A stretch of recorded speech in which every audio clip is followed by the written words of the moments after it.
All right. And make sure I'm spotlighted. All right, everyone. Welcome to the Close More Deals Challenge. I'm super excited. We just got done with the VIP session. I answered some questions from the VIP attendees. By the way, real quick, VIP, was that hour prior to the general admission session today, was that worth the VIP ticket cost? Yes? Yes. Way more. Absolutely. Yes. You guys are missing out. You guys are missing. Awesome. So I'm seeing here, it looks like I'm not spotlighted. It looks like everybody's spotlighted. Chelsea, can you make sure I'm spotlighted, please? Okay, so if you want to upgrade to VIP, you can go to closedeals.com/upgrade, and you can speak to me before the general admission starts on each day, okay? But we're going to go ahead and get started here. I just want to make sure I can see the comments. Let me know, guys, where you are tuning in from, and let me know if you can see me. Actually, you know what? I think. Hey, Dan, give it a shot to set it for you there. See if you can put the setting on. Are you talking about Spotlight? Yeah.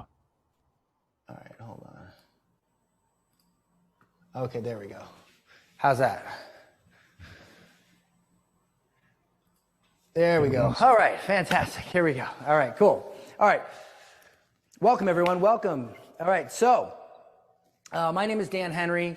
For those of you who don't know me, I built a business at GetClients.com. We sold $30 million worth of coaching. We started a company with my partner, Phil Bohol, who is a corporate sales trainer. He's scaled 8- and 9-figure sales teams.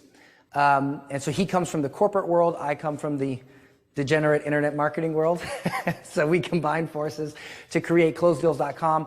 We used the same tactics and the same sales tactics that I did in GetClients.com and that he did in the corporate sales world. And CloseDeals.com became a $1.2 million company in the first 2 weeks in business. And we had no funnels, we had no marketing, nothing.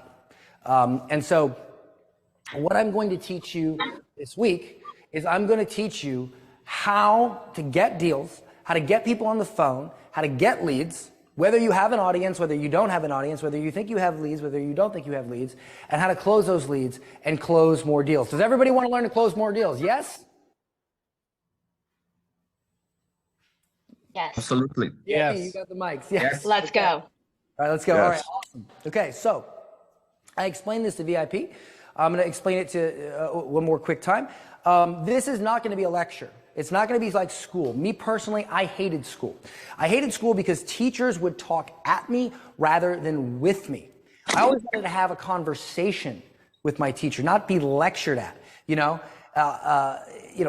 Raise your hand to go to the bathroom. Don't ask questions. Don't interrupt.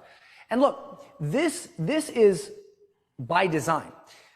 You see, school teaches you to be a minion. It doesn't teach you to be a millionaire. Who here wants to be a millionaire or a minion? Which one? Millionaire. Millionaire, right? Well, here's the thing. John D. Rockefeller founded and funded the General Board of Education. He's responsible for school. And he said, I am not in the business of creating a nation of thinkers. I'm in the business of creating a nation of workers. So everything you learned in school, the concepts, the beliefs, they were all designed to keep you poor. They were all designed to keep you a worker and not an entrepreneur. That is not me saying that. That is from the man that created it, okay? And so this is why school is very ineffective at teaching our children. Here's why. When you listen to someone else speak, it's scientifically proven, you only retain 5%. Who here, do you want to retain only 5% of what you learn during this week? Yes or no? No, right? You want to retain more. When you take notes, which you guys are more than welcome to do, when you take notes, you retain up to 25%. Who here would like to learn more than 25%? Say me. Me. Okay. There is a trick that you can do that will get your retention up to 85% or more. Who would like to learn that? Me? Say me. Me. Let's go.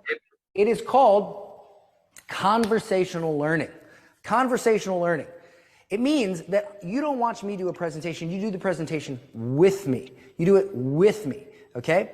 And there's two ways that we're going to do this. Number one, I'm going to say some sentences, and I'm going to intentionally leave the last word out so that you can fill in the Blank. Password. Blank. That's So you can fill in the blank. Why? Because if I say something, you might hear it. If you say it, you have to hear it. So I'm going to ask you guys to participate, fill in the blanks, and repeat some things. The second thing is, if you have a concern, if you have a question, if you're like, ooh, I don't know, what about this? I want you to interrupt. I want you to ask. It's not like school where, you can't say anything. You have to keep your head down and listen to the teacher and not question anything, not think for yourself. No. I want you to think for yourself. I want you to interrupt. Now, obviously, if it gets out of hand or I'm going to cover a question in the next 5 minutes, I'll just say, I'll cover that in a minute. But if you have something on your mind, please share it. Obviously, the only people that can share it are the VIP. If you want to get VIP, you can go to closedeals.com/upgrade and get in the VIP room. Okay, so that said, download your workbooks. Guys, go to closedeals.com/downloads. That'll take you to a Google Drive. And you'll find your day one workbook and some other materials. Now, there's a PDF and a Google Doc. If you have a printer, click on the PDF, print it out, and that's your workbook for today. If you don't have a printer, click on the Google Doc. Do not ask for editing permission. Don't do that because we will deny it. Click make a copy. That'll make a copy in your Google Drive, and then you can type in and fill in the blank. Does everybody understand that? Yes? Yes. Yes? Okay, cool. So you guys go ahead and do that now.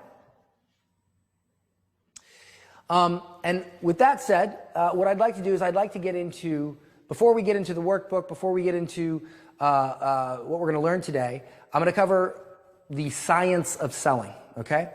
And by the way, I mentioned this to VIP, general admission. We are not following the schedule that you saw on the sales page. We've changed the schedule. We've mixed it up a little bit, and here's why.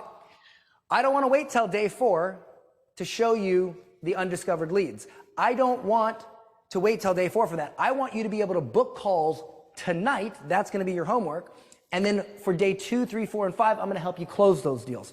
Does that sound like a lot better schedule? Yes? Yes. Yes. Yes. Guys, by the way, listen, let's get some energy up. And here's the thing. One thing I learned from my good friend Myron Golden was that no high energy output goes through a low energy source, which means that if you want to get the most result, you have to be high energy, right? You have to get your energy up. So right now, what I would like is the more excited you are, the more when I ask you to repeat something, the more hyped you are, the more I'm going to share on this challenge. Because listen, I know a lot of stuff, all right? And that's why I need you to repeat it. I already know this stuff. I already know it. I need you to know it. So the more you participate, the more I'll share.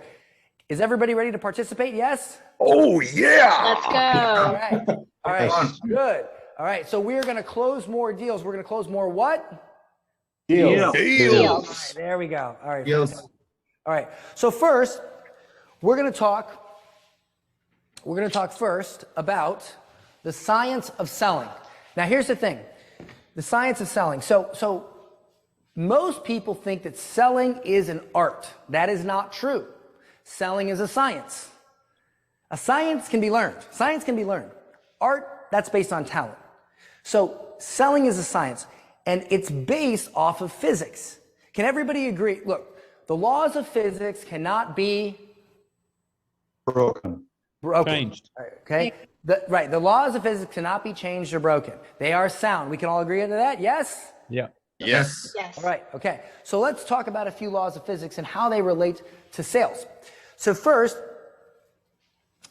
we have the law of inertia.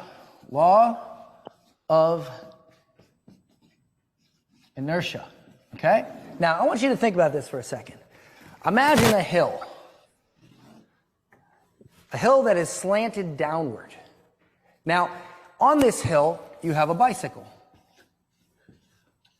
And here's our little stick figure guy on a bicycle.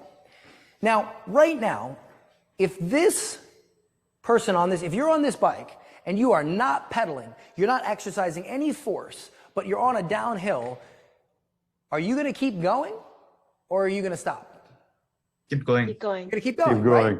That's inertia, right? So inertia is defined as the property of an object that makes it keep moving in the same direction unless acted upon by an outside force. So the property of an object that makes it keep moving in the same direction unless it's acted upon by an outside force. So in order to get this bike to stop, you would need to slam on the brakes. Right, you need to slam on the brakes. Okay, so what this means is that when you are in a negative state, right, you're going downhill, let's call this negative inertia. So this is negative. Now, most of you are on this challenge because you are in negative inertia. You're not making as many sales as you'd like to. Your company is not growing like you want to. You are missing deals. You are not making deals. That is a negative flow, right? You are in negative inertia. So here's the thing. What we want to do is we want to slow this bike down. We want to apply the brakes, and that's what this challenge is for. This challenge is an outside force. We're applying the brakes, we're slowing down so that we can turn the bike around and start pedaling uphill to where we want to be. That's what we want to do. And that's what I intend to help you do this week. But here's the thing.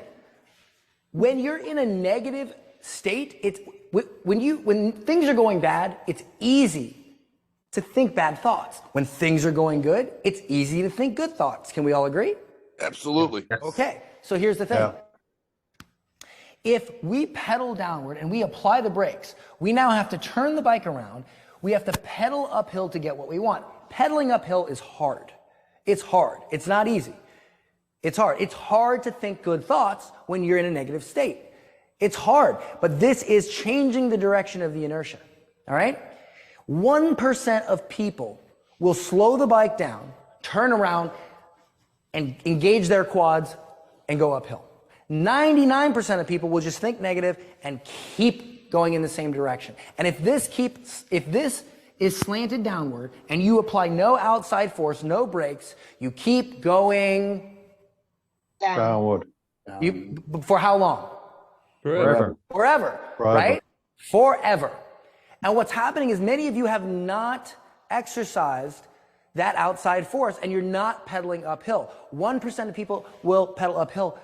And ironically, 1% of people are responsible and own 99% of the world's wealth. And 99% of people don't make the money they want because 99% of people aren't willing to climb uphill. It's hard. It's going to be hard. Okay? Do you want to be the 99% or the 1%?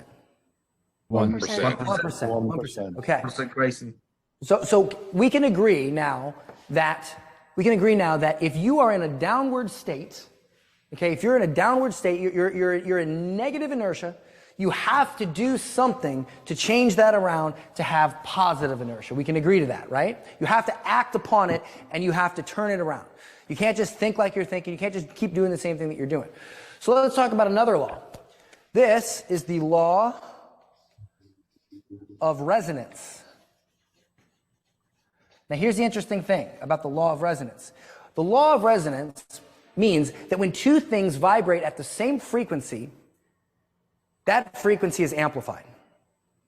When two things vibrate at the same frequency, that frequency is amplified. That is why if you take a sine wave and you hold any object, it could be, I could just grab any object. I could grab a book. I could grab anything. If you sweep through the sine wave, you will notice that that object will begin vibrating at a certain frequency.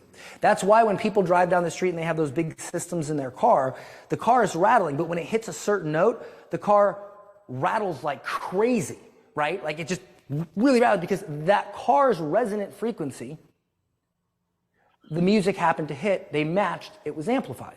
And I learned this when I was in audio engineering school when I went to college, was that when two frequencies match, that vibration is amplified. So think about this. If your customer is vibrating on a negative frequency and you're vibrating on a negative frequency, that negativity is amplified. All right? So think about this. Why does someone come on a call? Someone comes on a call because they're in negative inertia. They're going downward. They're on the call with you because they have a problem that's causing them pain. And if you solve that problem, their life will be better. Can we all, guys, in general admission and in VIP, the product that you have, the service that you have, okay, If you solve that problem for your customer, does your customer's life become better? Yes. Absolutely. Yes. So right now that problem isn't solved, right? So they're on the call in a negative state of inertia. Most salespeople think, oh, these leads aren't qualified. These leads, see, that's the thing, guys. They're vibrating on a negative frequency. If you get on the call and you think this person doesn't know how to invest in themselves, I'm not going to close this deal, this lead is unqualified, and you start thinking all these negative thoughts, now what are you doing? Disqualifying your own lead. You're vibrating on a negative frequency. What happens when two frequencies that are the same vibrate together? They amplify. And so when that amplifies, the negativity amplifies, you don't close the deal. You don't close the deal, the customer doesn't get their problem solved, everyone loses. Everyone loses. And that's the thing. The belief that they're unqualified, that they don't know how to invest in themselves, that they just don't see the value, blah, blah, blah, blah, blah. Negative, negative, negative, negative. So, you are vibrating negative, they are vibrating negative. Your expectation, you know how many people I know that sell stuff that they expect the customer to come on in a completely positive state, otherwise they're unqualified? No, they're coming on because they're in negative inertia. Now, here's the thing. If they come on the call and they're in negative inertia, right, which they will be, and you come on positive and you come thinking, you know what, I'm going to close this deal. I'm going to show them the value. You think positive, right? And you're saying positive things to yourself and you believe that you will make the sale. What happens? You now vibrate on a positive frequency. That is the outside force. That is the outside force, which means that you now have a chance to change the negative inertia into positive. And you get them to vibrate now on a positive vibration. Now you're vibrating on a positive vibration. Now they're vibrating together, which means that positivity is amplified, which means you're much more likely to close the deal, which means they get their problem solved. Everyone wins. Most salespeople try to sell someone when they're in a negative inertia, when they're vibrating negative. You can't sell someone when they're vibrating negative. You got to get them to first vibrate positive. You got to first get them on a positive frequency. They match your positivity. That gets amplified. Now you're in a position to close the deal. Does this make sense? Yes. Yes? Are you guys following, or is this too sciencey for you? Perfect. Perfect? Following. Good? Okay. All right. So here's the thing. How do we do it, right? Like, how do we get them to vibrate? Well, I like to do it with a close. I call it a close, right? Why do you think people are called closers? Because they close. So, for instance, one of my favorite closes, I call it the Babe Ruth close. You guys want to do it with me? Yeah. Okay. So let's say a prospect says, I don't have the time or I don't have the money. What are they really saying? What they're saying is the conditions are not Perfect. perfect. The conditions are not ideal. The conditions are not ideal. Now, remember how I talked about school? What do we learn in school? There are so many things we learn in school that prevent us from growth, that prevent us from making money. Play it safe. That's a pipe dream. Get a real job. These are things we learn in school. All right? So here's the thing. Another thing we learn in school is if the conditions are not ideal, don't move forward. So when a prospect gets on the phone and they don't have the money, they don't have the time, the school system has taught them to not move forward.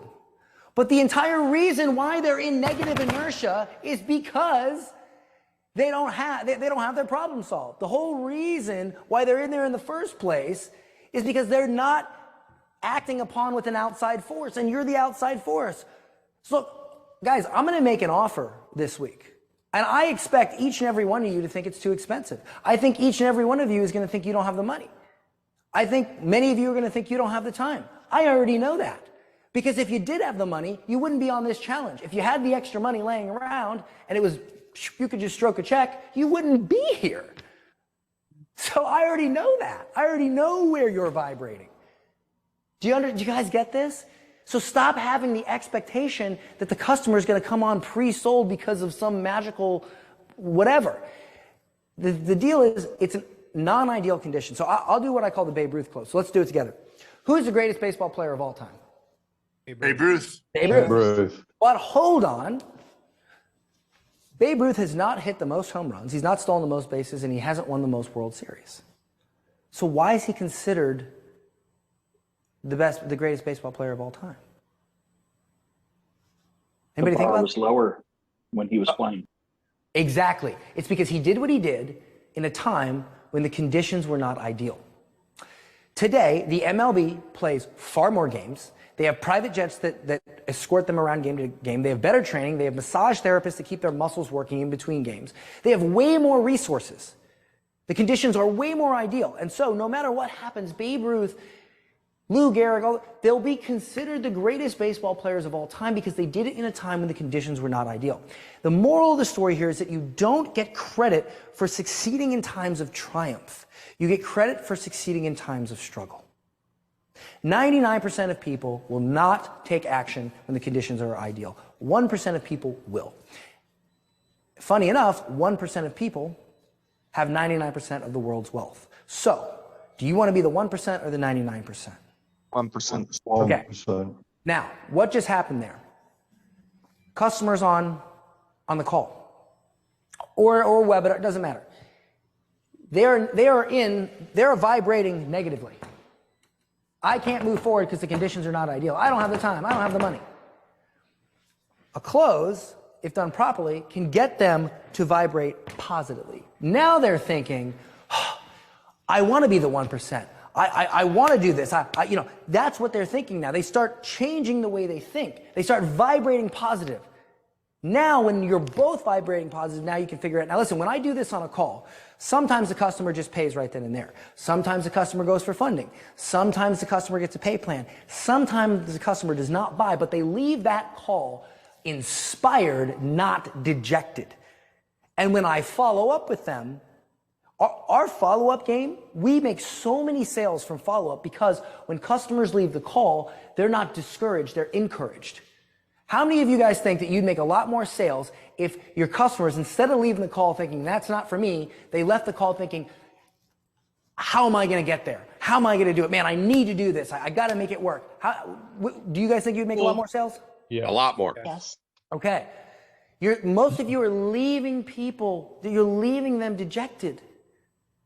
You're not leaving them inspired. You leave them vibrating on a negative frequency, but when you leave them vibrating on a positive frequency, they're attracted back to you. We attract who we want to be. We attract that, okay? And so, for instance, how many of you guys here want clients that are willing to pay you in full? Say me if you want clients willing to pay you in full. Me. Okay, how many of you guys ask for a pay plan when you want to buy something? I do. I do. Me. No. So I heard a lot of yeses. So you're telling me that you want to attract people that pay in full, yet you don't pay in full. Sell like you buy. Okay, you sell like you buy, right? So you want to attract people that are willing to pay a lot of money to solve their problem, but you're not willing to pay a lot of money to solve your problem. You know what's happening there?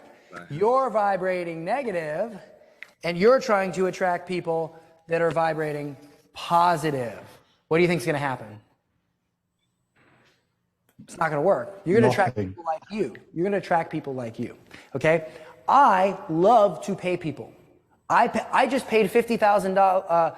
I just paid. Well, we're in process of doing it. I paid $15,000 to Daryl Eves for his YouTube program, and now I'm paying him $50,000 for one-on-one. I love to pay people because I know when I pay people, I make a lot more back. So that is the point, is that you attract. Look, guys, if you think about how much you've invested in coaching, how much you've invested in your business, that usually has a direct correlation to how much you make back. I've invested $500,000. In my own coaching over the past several years, I've invested $500,000. How many people here have invested $500,000 in coaching and in learning how to do this game better? Anybody? Nobody. How many people here have made $30 million? Coincidence? How many people here have invested less than $10,000? Well, that's good. How many people here have invested less than $25,000? Yeah. Yep. Yes? A lot of people invested less than $25,000? How many have invested less than $50,000? You guys have invested less than $50,000? Okay. How many of you are making millions of dollars? Direct correlation. Okay. So, and look, here's the thing. Back to the vibrations, right? When you're on a call, anybody here ever been skiing or taken skiing lessons? Anyone? Snowboarding. Yeah. Who said that you take skiing lessons? I snowboard. Oh. You snowboard. Okay, you snowboard. So here's the thing. When you snowboard, right?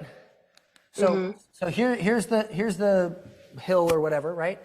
And you got some trees here, and you got some trees here. Okay? And here's you, the snowboarder. All right? Now you don't want to hit the trees, right? You want to be able to go through the trees. What do they teach you about looking at the trees so that you don't hit them? What do they teach you about that? Don't look at the trees, follow the path. Don't look at the trees. Because what happens is you get what you focus on. If you focus on the trees, you hit the trees. If you focus on the path and you ignore the trees, you don't hit the trees. Here's the thing. It's easy to focus on the trees because you don't want to hit them, right? Well, when you're on a sales call, it's easy to focus on the fact that you're not going to close the deal. That's the trees. So if you focus in your brain on closing the deal, can we all agree you're much more likely to not hit the tree, to close the deal, because that's what you're focused on. You're not focusing. How many of you here, honestly, be honest with me. How many times on a sales call or before a sales call have you let doubt creep into your mind and you said something to yourself like, man, I'm not going to close this deal, or something like that? Anybody? I've done that. Yeah. You've done that? How many of you have said, Yeah. okay, how many of you have said this person isn't serious? How many of you said that? Yeah. Yes. Okay. Yeah. You're focusing on the trees. Now, I'm not saying you're going to close every single deal, but would you agree that you're going to close a lot more if you focus on closing the deal rather than not closing the deal? Yeah. Yes, Okay? absolutely. So you need to vibrate positively to get a positive reaction. And if you vibrate positively, you get them to vibrate positively. All right? So let me give you an example. Negative vibration. I don't have time. I don't have the money. What if it doesn't work? I don't like to pay for this. Positive vibration. I'll find the time. I'll find the money. I'll make it work. I love to pay people. Does this make sense? Yeah. Yes. All right. Awesome. Hey, Dan, real Yes. quick.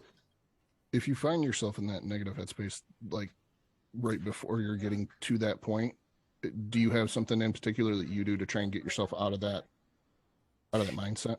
So yes. I personally now don't, because I've been doing it for a long time. But here's the thing. When you sales is a lonely world, right? It's easy to let things creep in. That's why that's why elite corporate sales team, and I learned this from Phil, elite corporate sales teams, they never leave each other alone. They have daily meetings so that as a group at the beginning of the day, they can feed off everyone's positive energy, right? So they get on a meeting, they stay positive, everyone feeds off each other's positive energy. Again, when you got 10 people on a call and they're all vibrating positive, what happens? That positivity gets Bigger. amplified. It gets amplified. And so you're going to have these thoughts, but when you're in a group or you're on a sales team, like I remember when I went to Grant Cardone's office, his sales team comes out and they do this big rah, like it's the most ridiculous thing you've ever seen, right? It's literally, they're like, John from Cardone Capital got $500,000 today. Like they're just nuts. And we do that too. We do that at closed deals. Why? Because it works. Because it gets everyone to vibrate on a positive frequency. So meaning whatever negativity is there, We can get rid of it by collectively getting our energy to vibrate positive. Okay? So if you're alone, it's a lot harder. It's way harder if you're alone. Okay? Because you're all on your own. And sales is a lonely place. You know, people have things happen. People have issues with their husbands and wives. Their car gets nicked. Like things happen all the time. And so it's very important to have a team that can help you overcome that. That's been the thing that I've learned. That's why we always, you know, some companies will do a weekly sales meeting. We do it daily. We do it daily because you need to, because those thoughts will creep into your head. Does that make sense? Yes, Okay. it does. Yes. Other than that, it's think positive, you know, which is, it's hard. It's hard to do. It's pedaling uphill. That's not easy. It's hard. Okay. Okay. So, and one more thing, speaking of that, think about this. If you, did you know there was a study done that said that 60% of Americans love to buy because they get a 28-minute dopamine rush after buying. Did you guys know that? I didn't. I do know that. 28 minutes of dopamine right here after they make a purchase. The funny thing is most business owners hate to sell, but people love to buy. People love the feeling of buying, but we mostly hate to sell. That's crazy. All right? That's crazy. Now I want you to think about this. Here's something else. How many of you, be honest with me now, be honest. How many of you have asked someone to pay you a large amount of money, but you know in your head that if somebody asks you to, let me give you an example. If I say, you don't know how to close sales, give me a bunch of money and I'll teach you how to close sales. You're on a call with a prospect. That prospect says, you know, I don't have the money, right? How many of you have thought, I really wish this person would pay me a lot of money, but you yourself know that you were unwilling to pay somebody else a bunch of money to solve your problem? Be honest. How many of you have been in that situation? Years ago, but not anymore. Okay. Well, good. Anybody in general admission? Okay. It happens. And here's the thing. If you're on a cliff, right? And here's you. Here's you. You're the guy, right?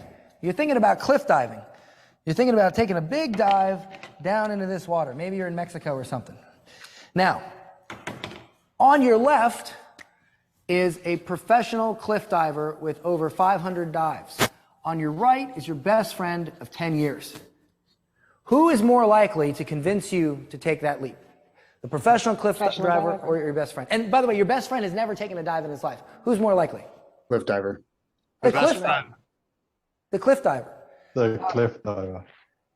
Chelsea, can you post closedeals.com/downloads in the chat so that everybody can, it's closedeals.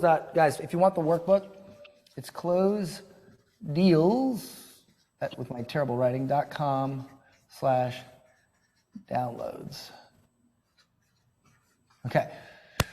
So why is it that the cliff diver that you don't know is much more likely to convince you to take that dive? I'll tell you why. Because they've actually done it. It's very hard to convince someone to take a leap that you haven't taken. So if you don't regularly invest in solving your problems, it's very difficult to get other people to invest in solving theirs. Plain and simple. This is not, see, many people think that this is psychology. This isn't psychology, this is physics. Physics. All right? So, because look, rules of psychology can be broken, but the laws of physics cannot be Broken. okay? So, that said, we're in just a couple minutes here, we're going to get into our actual worksheet, and then I'm going to get into the homework. First of all, are you guys learning a lot so far? Yes. Yeah, absolutely. Okay? So you guys understand that if you're not vibrating positively, you can't get your customer to vibrate positively, then when you go for the close, it ain't going to work. Do you guys understand that? Yes? Yes.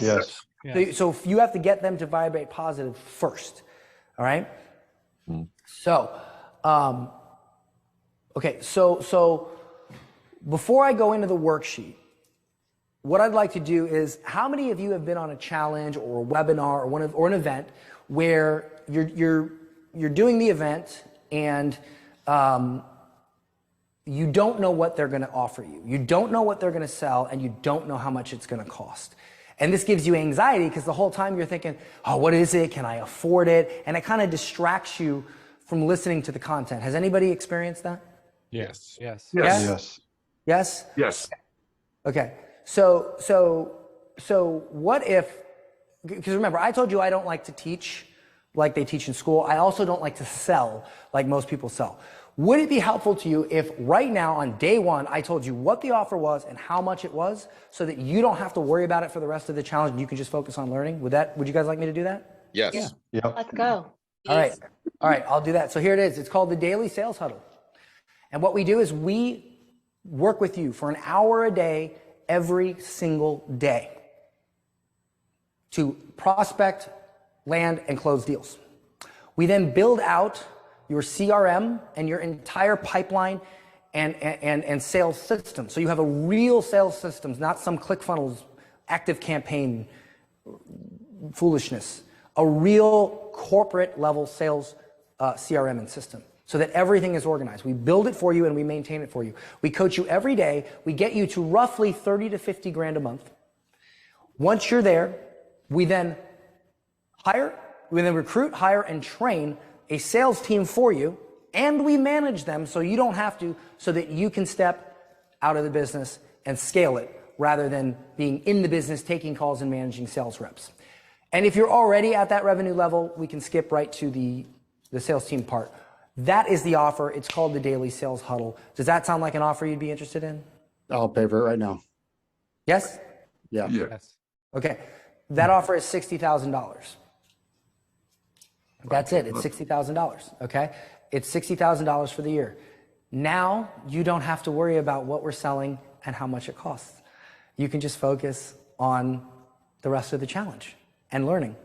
But that's what it is. Daily Sales Huddle, hour a day. We'll work with you. We'll build out your systems. We'll get you to roughly in the 50-ish grand a month. Then we'll build you a sales team and completely maintain them. And that's what we do. We manage a lot of sales teams. We actually currently manage the sales team for Mike Tyson and Floyd Mayweather. Mike Tyson has a product called 12 Rounds with Phil, it's 12 Rounds with Tyson. That's what. Yeah. That's the name. Yep. Yeah. We manage a sales team for that. So we know what we're doing. But that's the offer. It's $60,000. There you go. All right, pitch over. All right, now let's focus on the content. Bet you guys never seen that before. All right. And by the way, I expect all of you to think you can't afford it because you are in negative inertia. If you had an extra $60,000 laying around right now that you could just nonchalantly spend, then you wouldn't be here. So stop expecting your customers to already be in a state of buying when the entire reason why they're on the call with you is because they're in negative inertia. That expectation is killing your sales, killing it. All right. And remember, our offer is not just lightly tapping on the brakes. It's the ultimate outside force. It's slamming on the brakes, turning around, putting a rocket booster on your bicycle and firing you uphill. All right, so let's go ahead and open the workbook.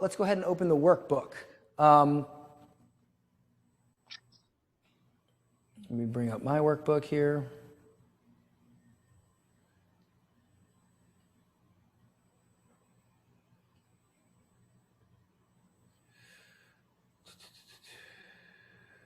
Does everybody have your workbook up?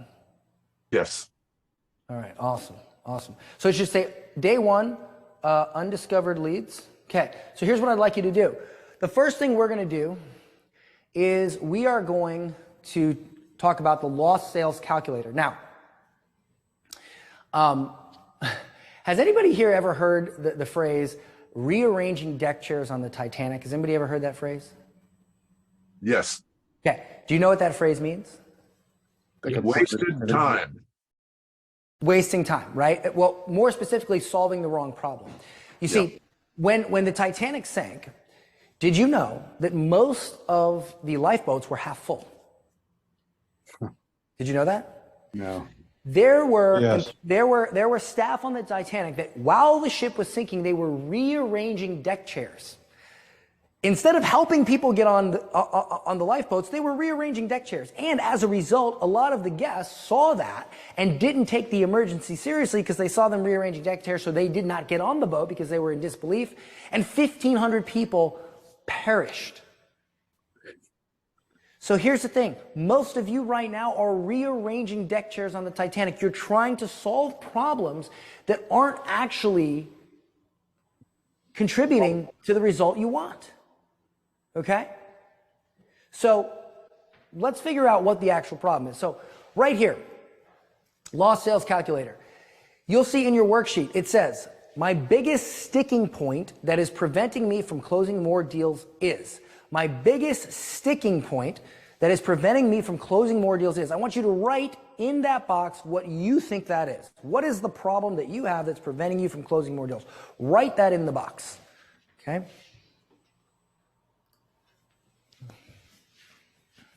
I love that. Now I know how much money I need to make this week. That's funny. Okay, so VIP, go ahead. Just start reading a couple of these things off to me. Rapid fire. What's the problem? A predictable sale, a consistent sales system. Inconsistent sales system. Okay, what else? Lack Don't of have a leads. sales system. Sales system. Okay, for the person that said, who said inconsistent sales system? Me, Zach. In the last 7 days, what have you done anything to work on that inconsistent sales system? Kind of. I've probably been doing the wrong things. Oh, but have you done anything else in the past 7 days? Like what are some of the things you've done in your business in the last 7 days? In the past 7 days, I've been focused. So the week before, I did a 40K week and took on a bunch of new clients. So I realized I need to upgrade my fulfillment systems. So that was a lot of last week. Reverse engineering the sales process that brought in those clients and trying to just focus in on doing more of those things. Okay, so you were working on your sales system. Yeah, but it kind of feels like I'm wandering around in the dark trying to figure it out. Okay, so you don't know how to. That's fine. That's honest. That's honest. Okay. Has anybody here done anything? Has a problem with sales, but was working on a logo or a funnel or getting better at social media content or something like that, instead of working on how to get better at sales? Anybody do that? Well, Yeah. if not, that's fantastic. Who is it? Calvin. Yeah, me too. So what have you been working on in the past week? I've been set up a funnel. Setting up a funnel. But right Yeah. now, what is your biggest problem that's preventing you from closing more deals? Qualified leads. Qualified leads. And so you think the solution is to set up a funnel, right? Yeah, with a Okay. questionnaire to That's qualify. cool. No, that's cool. I'm glad. Just so you guys know, I'm going to teach you something real cool about this here in a second, all right? But thank you for your honesty. Okay, so here's what I want you guys to do. So whatever that problem is that you have in that box, I want you to think, how many deals is that problem costing you per week? Meaning not solving that problem, not having that problem solved. How many deals is that costing you per week? Write that down. This is costing me blank deals per week. Write the number down. And then VIP, can you just in the chat type that number? And I'll read a few of them off. Just type that number. 2 deals a week. 3 deals a week. 5 deals a week. 2 deals a week. 2 deals a week. 2 deals a week. Okay, 5 plus 20. All right. Now next, write down what the average deal is worth to your company. So the average deal is worth blank to my company. The average deal is worth blank to my company. Okay, write that down. So 15K, $1,500, $10,000, $4,000, $7,500, $5,500. Okay. Not solving this problem is costing me. Now, in the first one where it says blank per week, I want you to multiply the number of lost deals times how much your deal is worth. So if you have a $10,000 worth times 2 deals a week, that's $20,000 a week. So I see $50,000 a week, $29,000 per week. Okay? Now, I want you to times that number by 4. And I want you to write down how much money this is costing you per month. Write that down. Okay, so 200 grand a month. I see 200 grand a month. 116 grand a month, $80,000 per month. These are big numbers. Now, I want you to times that by 52. Sorry, I messed that up on the sheet. Well, actually, if you do the first number by 52, it'll work. So per year, what is your weekly lost sales times 52, or your monthly lost sales times 4, either one? What is that number? And for this one, okay, 1,000,003. Actually, can you guys, VIP, can you say that out loud? Per year, how much is this costing you not solving this problem? 2.4 million. 1.3 million? Oof. So hold on. 2.3 million. Give me another one. 2.4 million. 7.8 million. 7.8 million. Who said that? Some you guys talked over each other. Who is the other? Danielle. Danielle. Okay, so yours is 7.8. Somebody else was talking when she was talking. What did you say? 1.4. 1.4 million. Okay. 2.4. 2.4 million. Okay. Who else? 792,000. 700. We got to raise your prices, buddy. Who else? 864,000. 364,000. 364. 864. 864. Still got to raise your prices. Who's next? Anybody else? I see 1.5. Okay, so here's the point, guys. Here's the point, guys. Who here, before you got on this challenge, thought that the biggest expense in your business was ads, employees, ads or employees? Anybody here think that? Anybody? Well, you guys are smart people then. Because let me ask you this. What is the biggest expense in your business? Lost sales. Lost sales. Write that down. The biggest expense in my business is lost sales. Sales. The numbers don't lie, folks. We as entrepreneurs, especially in the internet marketing and coaching industry, we focus so much on stuff that doesn't matter. We rearrange deck chairs on the Titanic. Oh, my funnel, my email list, my logo, my social media content. I want to learn this new system that allows me to close high-ticket deals without getting on the phone, which is insane to me. It's insane. I want to close deals over DM. Like, what is that? The only reason you want to close deals without getting on the phone is because you don't know how to close deals. And if you did know how to close deals, you'd love getting on the phone. You get what I'm saying? It's the problem is not how you sell or if it's DM or this funnel. The problem is you don't know how to sell. That's it. And I don't blame you because nobody in the internet marketing teaches you how to sell. They teach you this patty cake stuff. That's why we've been able to scale, is because Phil's not an internet marketer. My partner Phil is not an internet marketer. He is a corporate sales guy. I'm an internet marketer. Combined, we're able to do amazing things because we get rid of the bad habits of both. All right, so let's talk about this now. The biggest expense in your business is lost sales. Write down how many hours per week do you put in your business. Write that down. Let me know in the chat. How many hours per week do you work on your business? Write it down in the chat.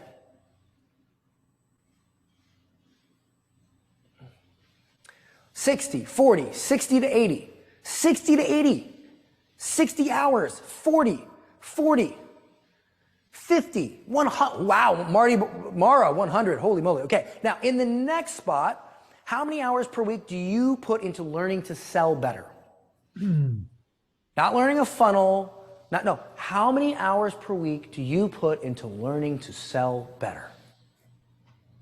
2 to 3. That hurts just to admit it. 2, ouch, 2. 7 to 10, 10, not bad. Okay, so guys, have I proven my point? The number one expense in your business is lost sales. Yet you spend the majority of your time doing other things rather than learning to sell better.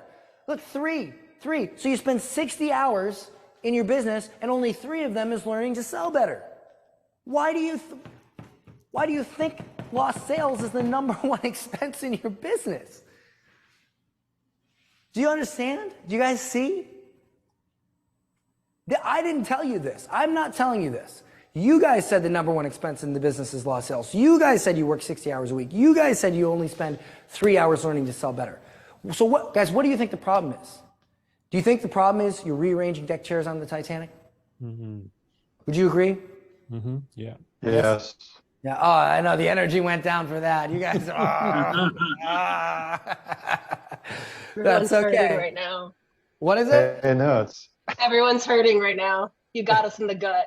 I understand. All right. That's okay. All right. Now that I brought you down, let's lift you back up. All right. So there are 3 types of leads. So I want you guys to write this down in the worksheet. Is everybody there? 3 types of leads?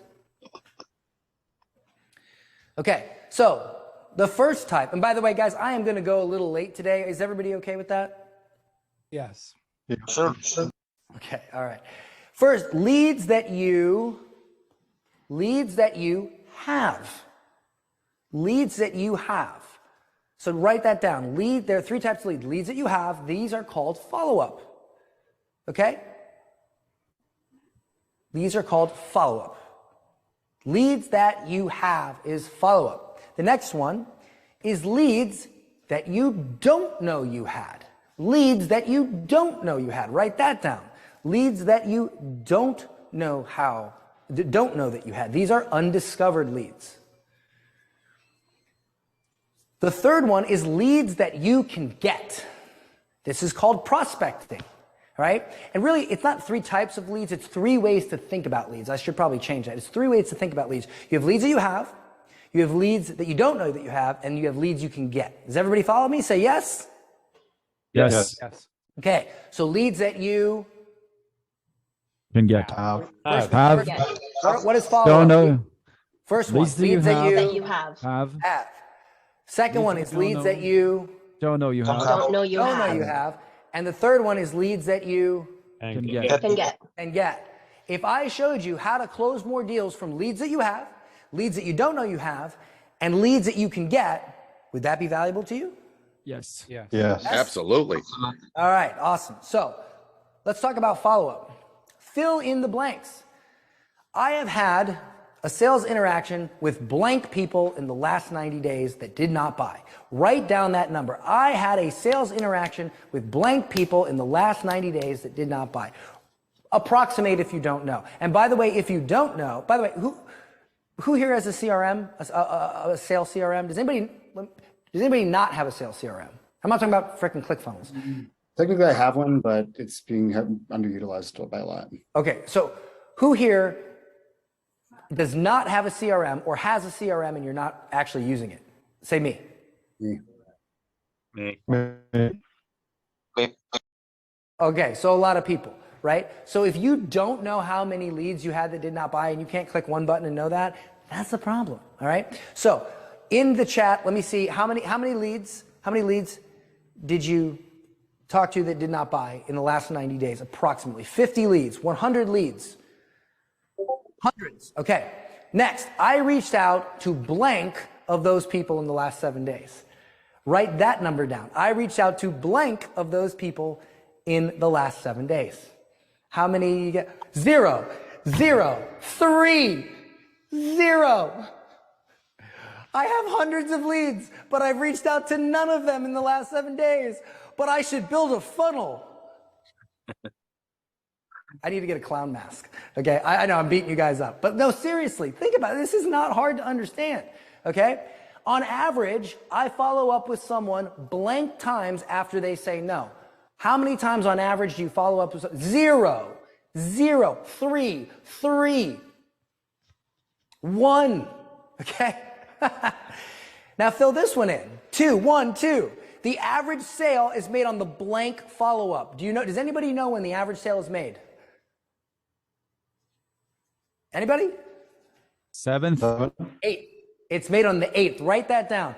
Follow-up is responsible for, the average sale is made on the 8th follow-up. The next one, follow-up is responsible for blank percentage of sales. Does anybody know? 20%. The answer is 70%. Follow-up is responsible for 70% of sales. So, does anybody here have a dismal fill in the blank for this follow-up? Anybody? Oh yeah. Okay, can you read it to me? So, you've had how many sales interactions in the last 90 days? Sales interactions that did not buy. 50. Yes. How many? 50. 50. How many people did you reach out to in the last 7 days? 3.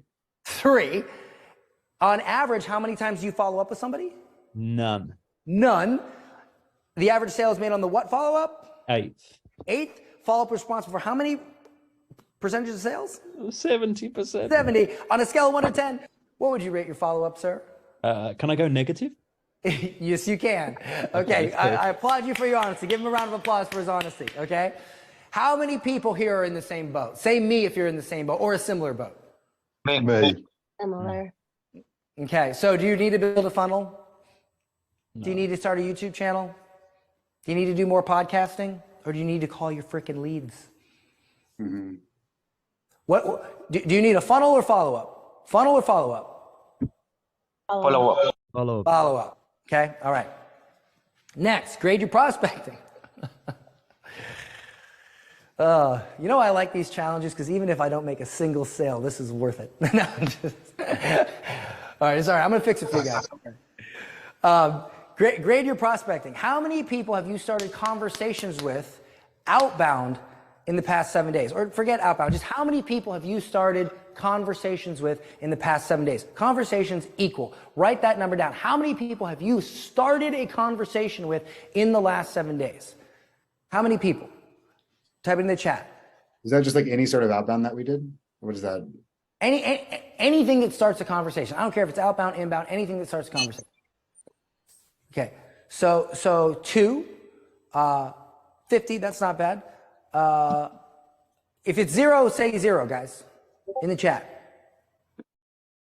Ooh, Zach, 500, awesome. 60, 0, 0, 30, 0, 0, 0. Okay, now write this down in your sheet. How many people do you have in your Facebook groups? Write that down.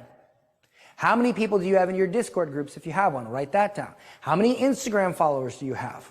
How many Facebook friends do you have? How many Facebook business page followers do you have? How many people are on your email list? How many prior sales calls have you taken?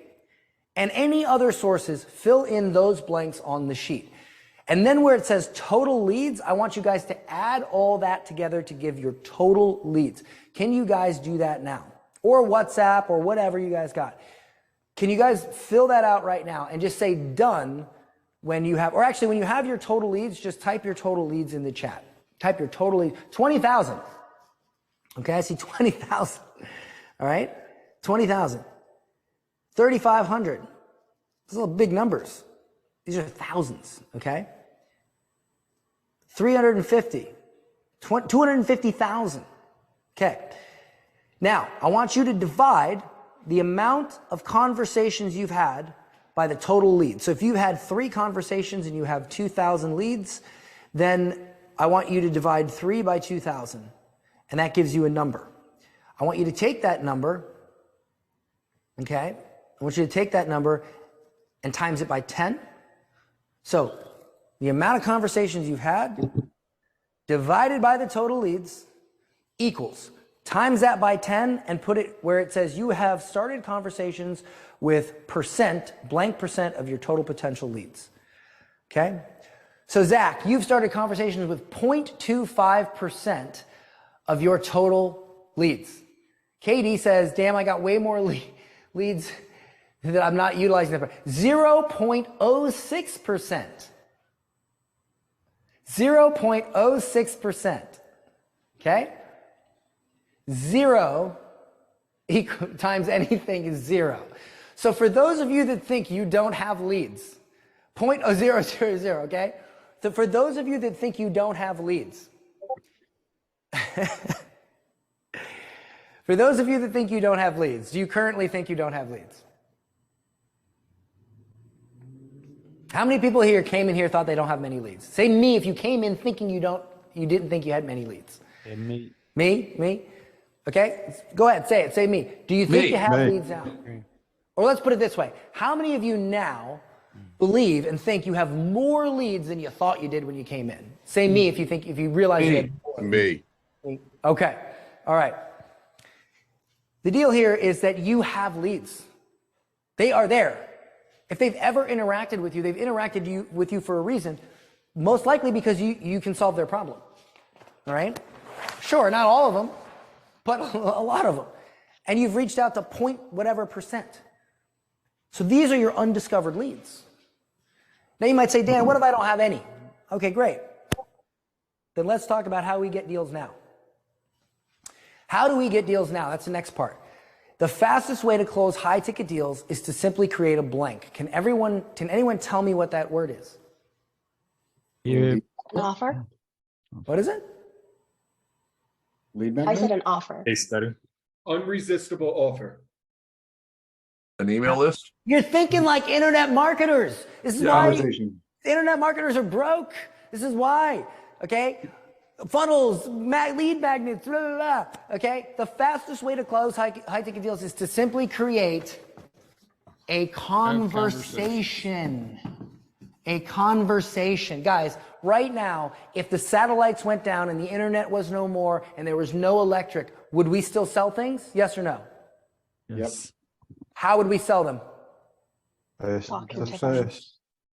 How? Having conversation. Having a By conversation. having a conversation. So the most fundamental way to make a sale is to have a Conversation. conversation. Let's get the energy up, guys. I know this is dismal. All right. Now, everything that can be done on a webinar, a challenge, a launch, or a VSL can also be done in a Conversation. conversation. Conversation. Why? Can you do certain things on a webinar that you can do on a challenge? No. Can you do certain things on a VSL that you can do on a webinar? No. But you know what you can do? With all of them, you can have a conversation. And guys, when we say to book a call, what is a call? It's a what? It's a conversation. Conversation. Okay? So if the satellites went down and the internet was no more, you would have to sell things with a fill-in-the-blank conversation. Conversation. Now, I'll prove that this is correct. You know why? Whenever I do, are you guys familiar with me? Anybody here have followed me for a while? Yes? Yes. Yeah. Yes. Does 6 anybody months. know I made how much money in one day? Oh, I was there for that one. Oh, How much was it? after all, everything was 1 point something Million. million on that mastermind. 1,020,000. I have done challenges where I've made anywhere from 500 to 1.1 million. Do you know where 90% of the sales came from? I have general admission and I have VIP. Do you know where 90% of the sales come from? VIP.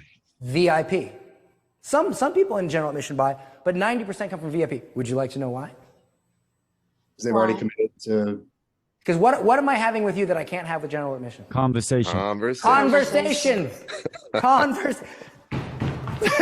Conversations. Okay? Conversation. All right. So can we all agree that if I can teach you how to have conversations right now, you can close deals? Yes. Yeah. Okay. Thank you. All right. So here's what we're going to do. Look at your worksheet. How to get more deals now. First thing you're going to do is you're going to clean up your social media profile. Facebook, Instagram, wherever you have, all of them. Okay? Unless you have a brand where your audience aligns with a certain view, if you have any BS on there, political, your girlfriend, whatever, get rid of it. Nobody cares. Unless you already have an established brand and that is part of your brand. If you're just starting out, get all that personal crap off of there. Okay? And let me tell you something. You say, oh, well, but my Facebook is for my friends, not for business. Guess what? If they really were your friends, they'd have your phone number. Do you want to make money or do you want to chit chat with your friends? Get rid of it. Money. Okay? All right. So, clean it up. Number 2, post value on your profile. Post things on your profile on how to solve the problem that your product solves. You can go post that right now. Okay? Number 3, create a lead bait post and pin it to your profile. Yo, look at this. Somebody's having a great time. Can we mute that? He's having mic? a party. Is that for me? Are you laughing with me or are you? Oh, no, right, let's- you're let's- not having let's that mute the party, mic. Dan. Come on. Okay. All right. So we where was I here? We create a lead. Now, what is a lead bait post? All right. So if I go on my profile right now and I say, hey guys, I just wrote a guide on 7 things you can do to solve this problem Who wants it? Comment me. How many people do you think are going to comment me? Everybody that's on your A lot of people, profile. right? Yeah. Okay. Yeah. Okay. People that have the problem. Right. So if I have people, and you might say, well, but what, Dan? What if I have nobody follow me? We'll get to that in a second. If I have people on that they're checking out my profile, my Instagram, whatever, and I say I wrote this guide on how to do this thing, right? So here's my profile. So here's my actual profile when you land on it, right? Like, you know, and you might want to put, you do want to put a banner image that says, I help audience solve problem. Keep it simple. I help audience solve problem. Whoever your audience is, what problem? I help audience solve problem. Just say that. So now what you do is you have posts. This post is a lead bait post. You pin this post so that it's the first one they see on your profile. And you simply say, I wrote a guide on how to solve this problem. If you want it, comment me. The people that comment me, you reach out to them and you start a conversation, which I'll tell you exactly what to say in a moment. But here's the thing. You might ask Dan, or you might ask me, Dan, I don't have the guide written. I can't write the guide. Okay.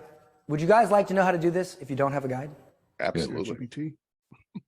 Hey, I'm writing a guide next week on how to solve this problem.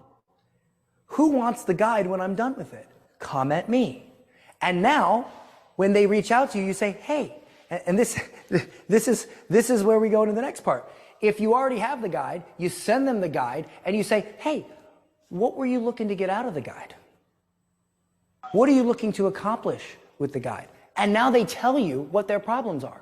If you don't have the guide, you say, hey, I want to make sure this guide's really good. Can you tell me what you'd like to get out of it so that when I write it, it's really helpful? And then they tell you their problems. So right now, you don't have to have a guide. You have one, you don't have one, it's irrelevant. Just post that you're writing one. And when they comment me, you reach out and you say, hey, what were you looking to get out of the guide? And then they're going to tell you. And then you zero it down. So they comment, right? They comment. You message them. You message them, okay? And then you simply say, here's the guide. What is the goal? What are you looking to get out of it? They tell you. And then you condense that goal and you simply say, is there anything in particular problem? Is there anything in particular, any particular sticking point or problem that is preventing you from reaching that goal? They tell you what the problem is. And then you say, what's that problem costing you? What's that problem costing you? So for me, I say, what problem do you have that's preventing you from closing more deals? What's the average deal worth? And how many deals a week do you think that's costing you? And then you tell me. Now you might say, Dan, what if I don't sell a make money product? What if I sell a weight loss product? Great. You're 50 pounds overweight. If you were, by the way, guys, can we all agree that we live in a victim society? We live in a society where everybody likes to talk about how much of a victim they are. Can we agree with that? Without Victim a doubt. mentality, yep. Okay. Yeah. All right. Yep. So when you ask someone, so you're 50 pounds overweight, if you were to assign a dollar value to the pain and suffering you've gone through from being 50 pounds overweight, what dollar figure would you assign? They're going to give you a huge number. I've asked this before. Who was it that said $100,000 during the VIP session? Mara, I think. I did, Mara. Okay. So I asked you if you were 50 pounds overweight, and I said, if you were to assign a number to being 50 pounds overweight, what number would you, and what did you say? I said 100,000. 100,000, okay? People love to talk about how much pain they're in, so they're gonna give you a big number. And then you say, if I could recover some or all of that, would it be worth a conversation? If I could help you take $100,000 worth of pain away, would it be worth a conversation? Yes. If you tell me that you are missing, so you guys told me earlier that you were losing 2.3 million, 7.8 million, 1.4 million, 2.4 million, 792,000, 864,000, $1.5 million a year in sales. Guys, if I could help you recover even half of that, if I could help you recover even 25% of that, would it be worth a conversation? Yes. Absolutely. Yes. I teach what I do. So here's the thing. You say that, would it be worth a conversation? Okay? Then they say yes. And then you say, okay, by the way, if somebody says yes, I'd like to have a call with you, what's the next thing out of your guy's mouth? Great. When are you What day, available? what time? When? When? So did somebody say when? Like when's a good time? Yeah. Never I say said that what again. day, what time? Never ever say that again. You are putting the burden of figuring it out on them. Say, is tomorrow, Suggest the time. you give them a time. Is tomorrow, Tuesday at 2 p.m. good for you? No, it's not. How is Tuesday at 4 p.m.? No, it's not. Okay, how's Wednesday at 8 a.m.? You look at your calendar, you give them a time. They say yes. Now, if they say yes, Tuesday at 2 p.m. is good, what do you say? What's the next thing you say? Great. What's your email? No, you say, is there any reason Well, you won't be able to make it. you can't make Tuesday at 2 p.m.? How many times have you guys agreed to a time and not looked at your calendar? It happens all the time, right? Has anybody here ever agreed to something and had something else come up that they didn't realize? Yeah. Yeah? Why? Because people just agree to stuff. They don't look at their calendar. So if you say, is there any reason you wouldn't be able to make it? Then they start thinking, they go, ooh, you know what? I'm taking my daughter to ballet recital, whatever. Oh yeah, okay, great. Well, how's Tuesday at 3 p.m.? Great. Any reason you would make Tuesday at 3 p.m.? Great. I'll see you. And then you book the call. Is this helpful, guys? Yeah. Yes? Yeah. Okay. Yes. So Dan, All right. just to be ultra clear on that, in Yes. the very beginning when you're asking that, do you typically offer, like I'm used to offering 2 times, like so to give them the option of like I have later today at this time, or we could do tomorrow at noon, which one works better for you? Do you usually do that, or do you just stick to one no. time? No, I just stick with one time. If I ask it like 4 times and they say no, then I might just say, okay, when's a good time? Because at that point, it's like, you know, but no, I generally give a time. I look at my calendar, I look at the first available time, and I give that time. The sooner you have the call, the better, right? So why would I give them the option of having a later time? See what I'm saying? Okay. Good question. Okay, so next is the pre-call protocol. So guys, how many of you here have a low show rate? No show rate. No show Getting rate. a lot of cancellations. Getting a lot of cancellations the last 2-3 weeks. Okay, so I want you to bring up your pre-call protocol. Pre-call protocol. This triples show rates. If you do this properly, it's triple show rates. So I'm going to go through it very quickly because we are a bit over time, and I do want to take some questions. You guys want to do Q&A? Sure. Absolutely. Yeah. Okay, so here it is. Step 1, you have an automated email that confirms the time of appointment. Step 2, you have a setter or someone on your team call the customer within 60 minutes to confirm the appointment and edify the closer. Hey, this is Dan with closedeals.com. Noticed you booked a call for Tuesday at 2 p.m. Just reaching out to say hello and wanted to confirm that time's good for you. Okay. Step 3, 24 hours prior to the sales call, you whip out your phone, the closer does. You whip out your phone and you record a personalized video. Okay? Horizontally in selfie mode. Look at all these notifications, ridiculous. And you say, hey John, it's Dan with closedeals.com. It looks like you scheduled an appointment with me on Tuesday at 2 p.m. So I wanted to personally send you this video to tell you I'm excited for our chat tomorrow and to also confirm that you've reviewed the pre-call materials that we sent you. Let me know either way so I can confirm we're good to go, or if we need to reschedule, chat soon. If you've already talked to them, you say, hey, just touching base, excited for our call. This personalized video alone drastically not only helps the close, but increases the close rate. Step 4, automated text and email sent out the morning of the appointment. Step 5, automated text email sent out 2 hours prior to the appointment. Step 6, you initiate the Zoom call with the prospect at the scheduled time. Step 7, if the prospect does not arrive within 3 minutes, you outbound call their personal phone number to see what's going on. If they don't answer, you double tap. You know what a double tap is? It's where you call twice. A lot of cell phone carriers block a call from certain numbers unless they call right after. How many times have you guys got a call from an unknown number and you didn't answer, but then they called you right back and you did answer? Yes. Yes, On right? the times. Okay, you double tap that one thing right there, that one little nugget right there. Okay, step 8, if the prospect does not show, you reach out to the prospect via text, email, and or social media to find out what happened, and if it's appropriate, reschedule the call. Now, say me if you have a low show rate. Who here has a Hey. really low show rate? Me, Who said me? AJ. What is it? AJ. AJ, how low is your show rate? Well, I was trying to get it to 50%, but right now it's probably like 30. 30. Do you send out an automated email confirmation at the time of appointment? Oh God, yeah. I send out reminders and text messages. Okay. Do you have somebody call them within 60 minutes? to confirm No, the that part I haven't done. No. Okay.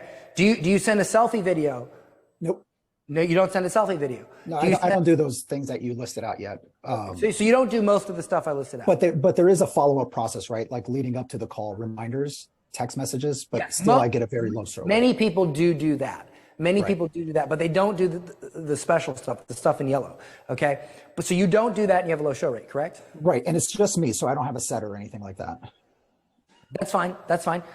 So would you agree that you probably would get a better result if you did do this stuff? Yeah, for sure. Okay. So guys, here's what you do. Here's your homework. All right. So here's your homework.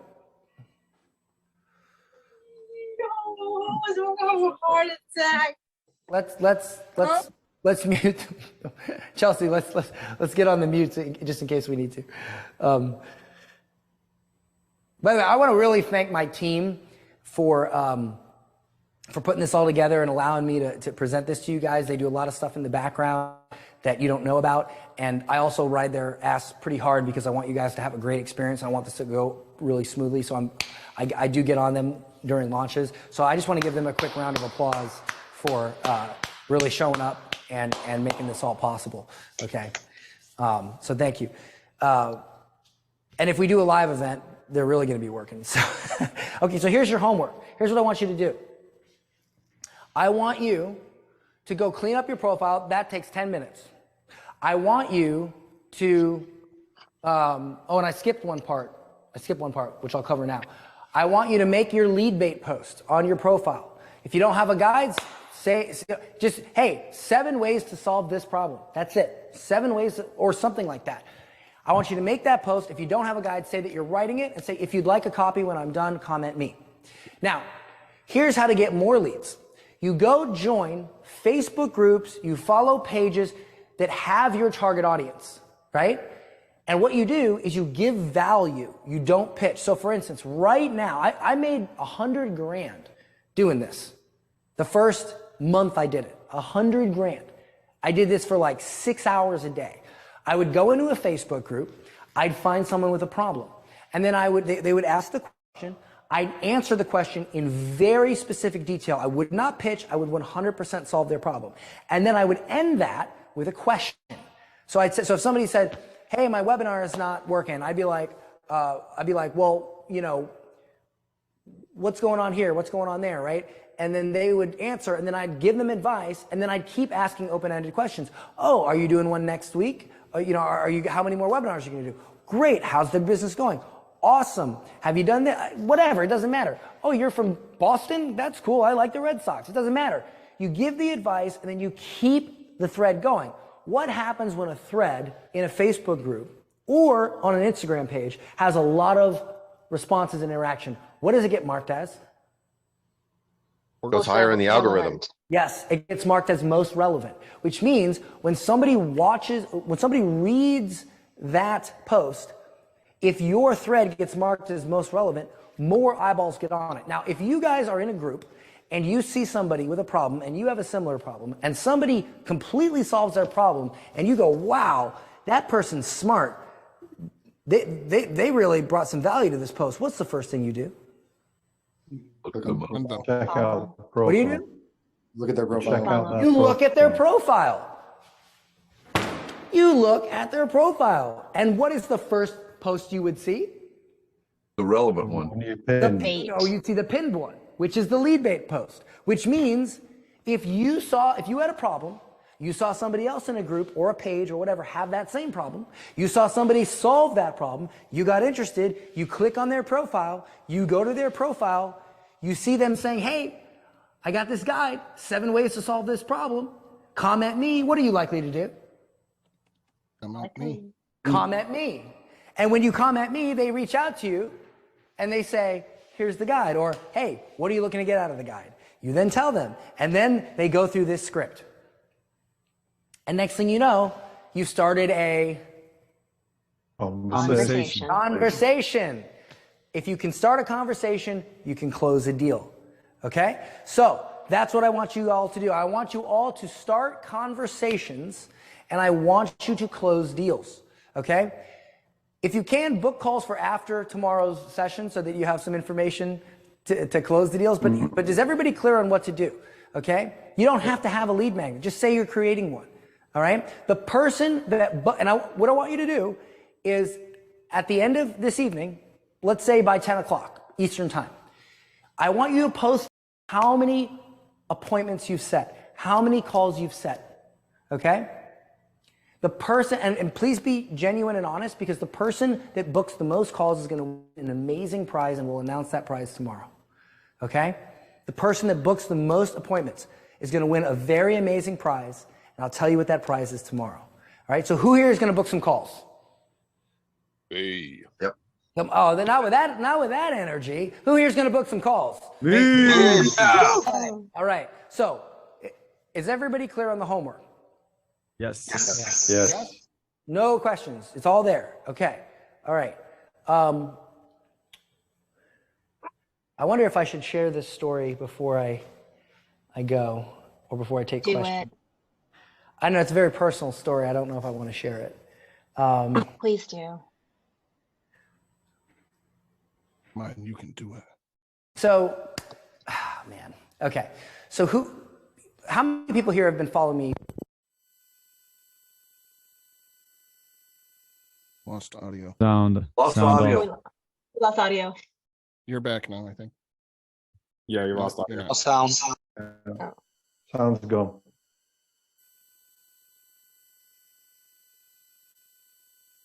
Yeah. Battery's dead.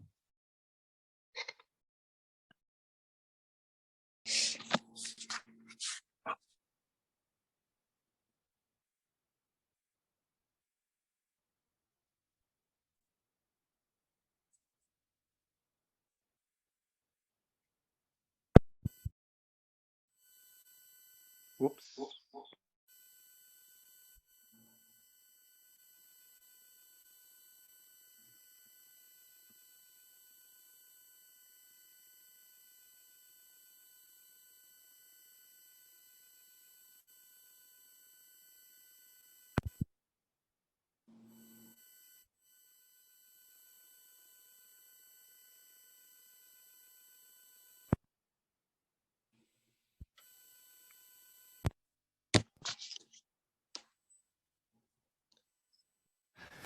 Almost made it to the end.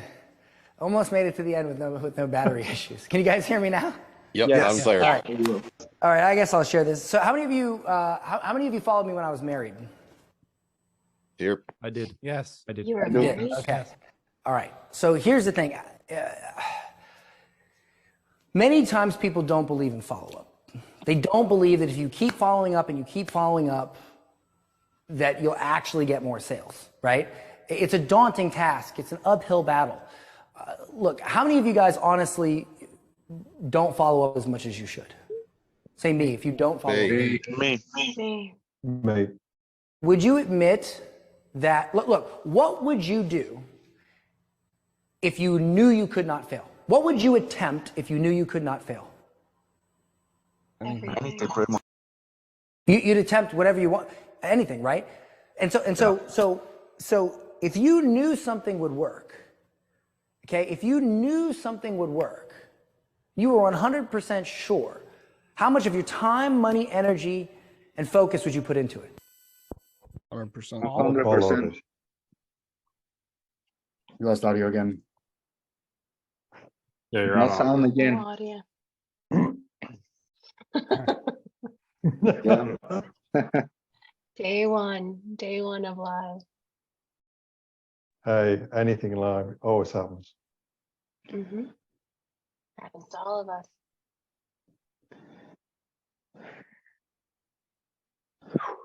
Oops.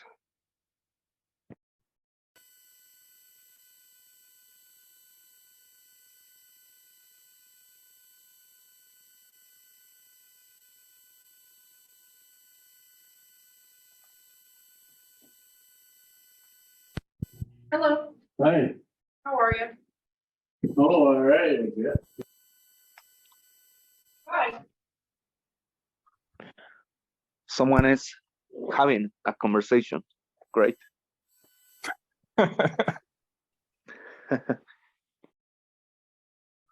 what happens when you keep the mics open.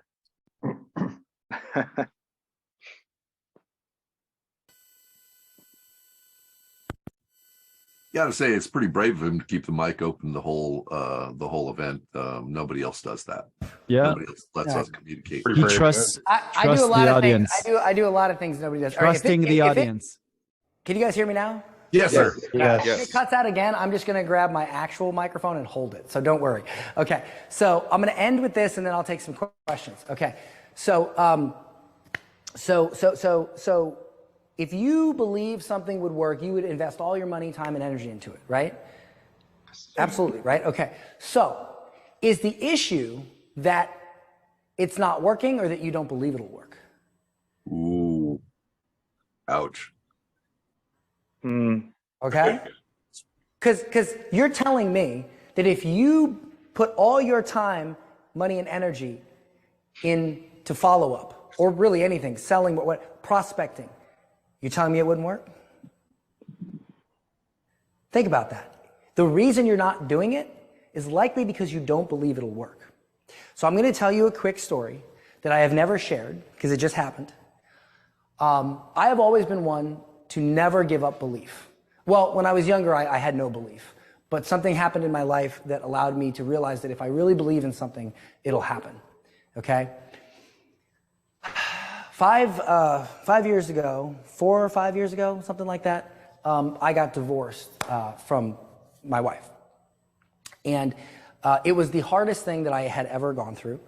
I didn't really want to get divorced. We were young, and we just had a bunch of disagreements that we couldn't get over. And it just, tempers flared after we had a baby. It was not good, right? And very shortly after we got divorced, I regretted it, and I wanted to get back together. And, that didn't happen.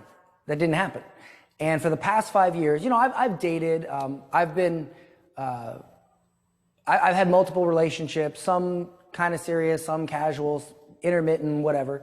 But the entire time, I would always think about my ex-wife. And if I was on a vacation, I'd always think, man, because, I don't know if you guys know this, but before I started my business, I was broke. We were broke. And I told her, I said, I know I can make this work, but I need to focus. And so she worked 3 jobs while I sat on my ass, at that time my fat ass, at home on the computer. And I thought a month or 2, I'd be able to make some money and she wouldn't have to do that. 6 months goes by.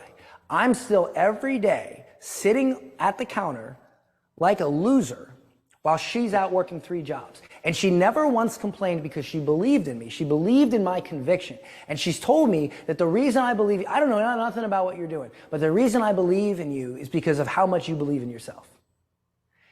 And she did that for 6 months. And she never complained. And one day, I did a webinar and I made $48,000 like that. Within 5 months, I made $1 million. Needless to say, what's the first thing you think I told her to do? Twitter jobs. Twitter jobs. Absolutely. And the thing is, she's never said a bad word about me. She's never said anything negative, no matter what we've been through. She's had the utmost respect. And I realized very quickly that this dream, this perfect woman in my head, I already had. I already was with her. And so I thought, okay, I've got to correct this, right? Because any dads out there that don't see their kids every day? Anybody here? It's a dad that doesn't see his kid every day? No. Nobody? Well, you guys are some lucky people. Yes. You know, for the past 5 years, I haven't got to see my kid every day. It's been like weekends or intermittent. And so the biggest thing in my head was, you know, I would really like to get my family back. But at one point, my ex-wife told me, she said, I would rather light myself on fire than remarry Dan. Okay? Now, if that's not a no, I don't know what is. But almost every day for the past 5 years, when I wasn't in like a relationship, almost every day I followed up with her. 2 months ago, I ended a relationship that I was in for about 9 months. And every single day, I followed up with her. We're talking about 5 years of follow-up. 5 years of follow-up. Hundreds of messages that were received as, I'd rather light myself on fire. Well, I got a message from her last week. Go. It said, okay, Dan, I will remarry you. Wow. Oh, yay. After 5 years of follow-up. Let's go. Congratulations. Congratulations. Way to go. VIP's invited to the wedding. Yeah. No, we're not doing another wedding. We keep it small. But here's the point. The point is that no matter how impossible you think the task, idleness delays and persistence pays. What you guys are lacking, and I'm not saying that if you have an ex-wife, you're going to get her back. I'm not saying that. That was just my experience. But what actually put me in that position was persistence.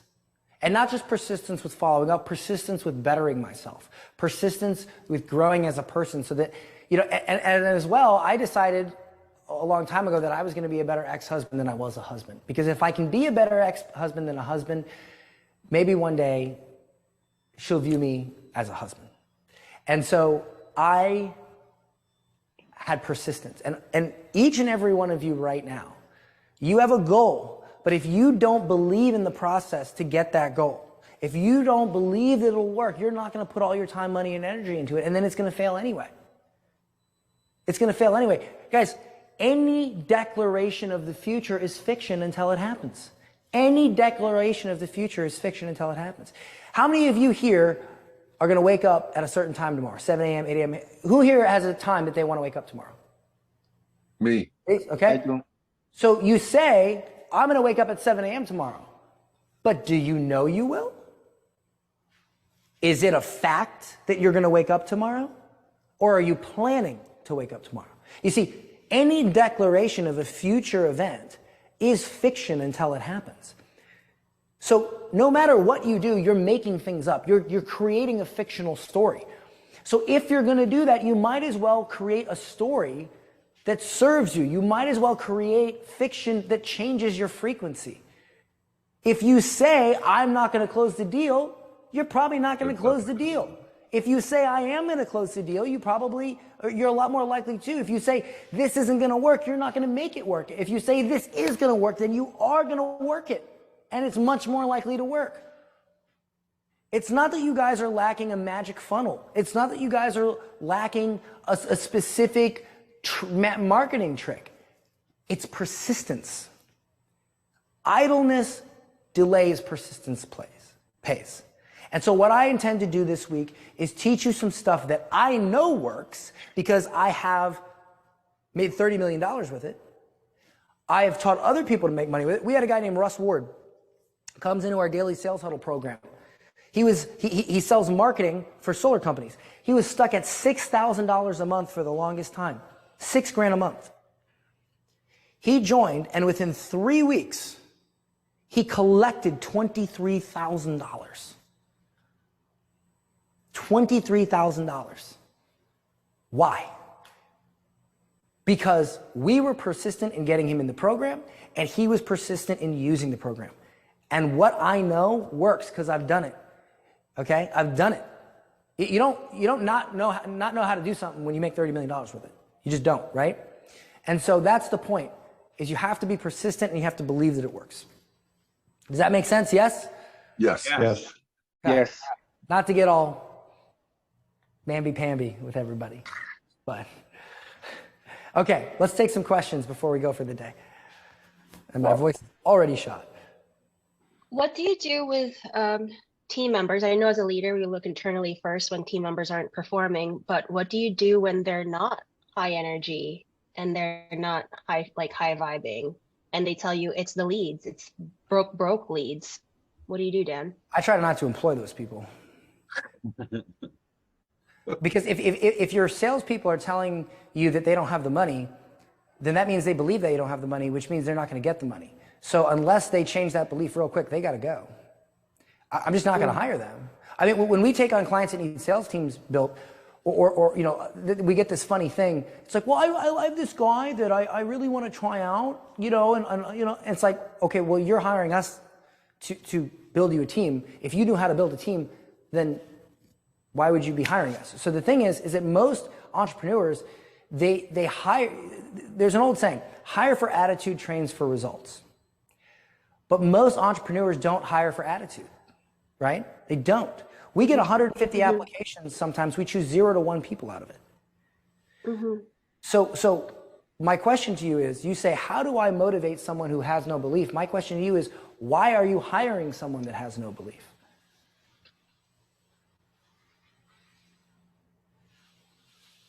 I know motivation isn't something that you can get from someone. I know that that's an individual decision you have to make to be motivated every day. So I do look for people who have that, who are self-motivated, who believe in self-development. So you're asking how to keep them like, motivated. I guess, like, how do you find them? Like, what are the questions that you ask then? Well, That's my question to you.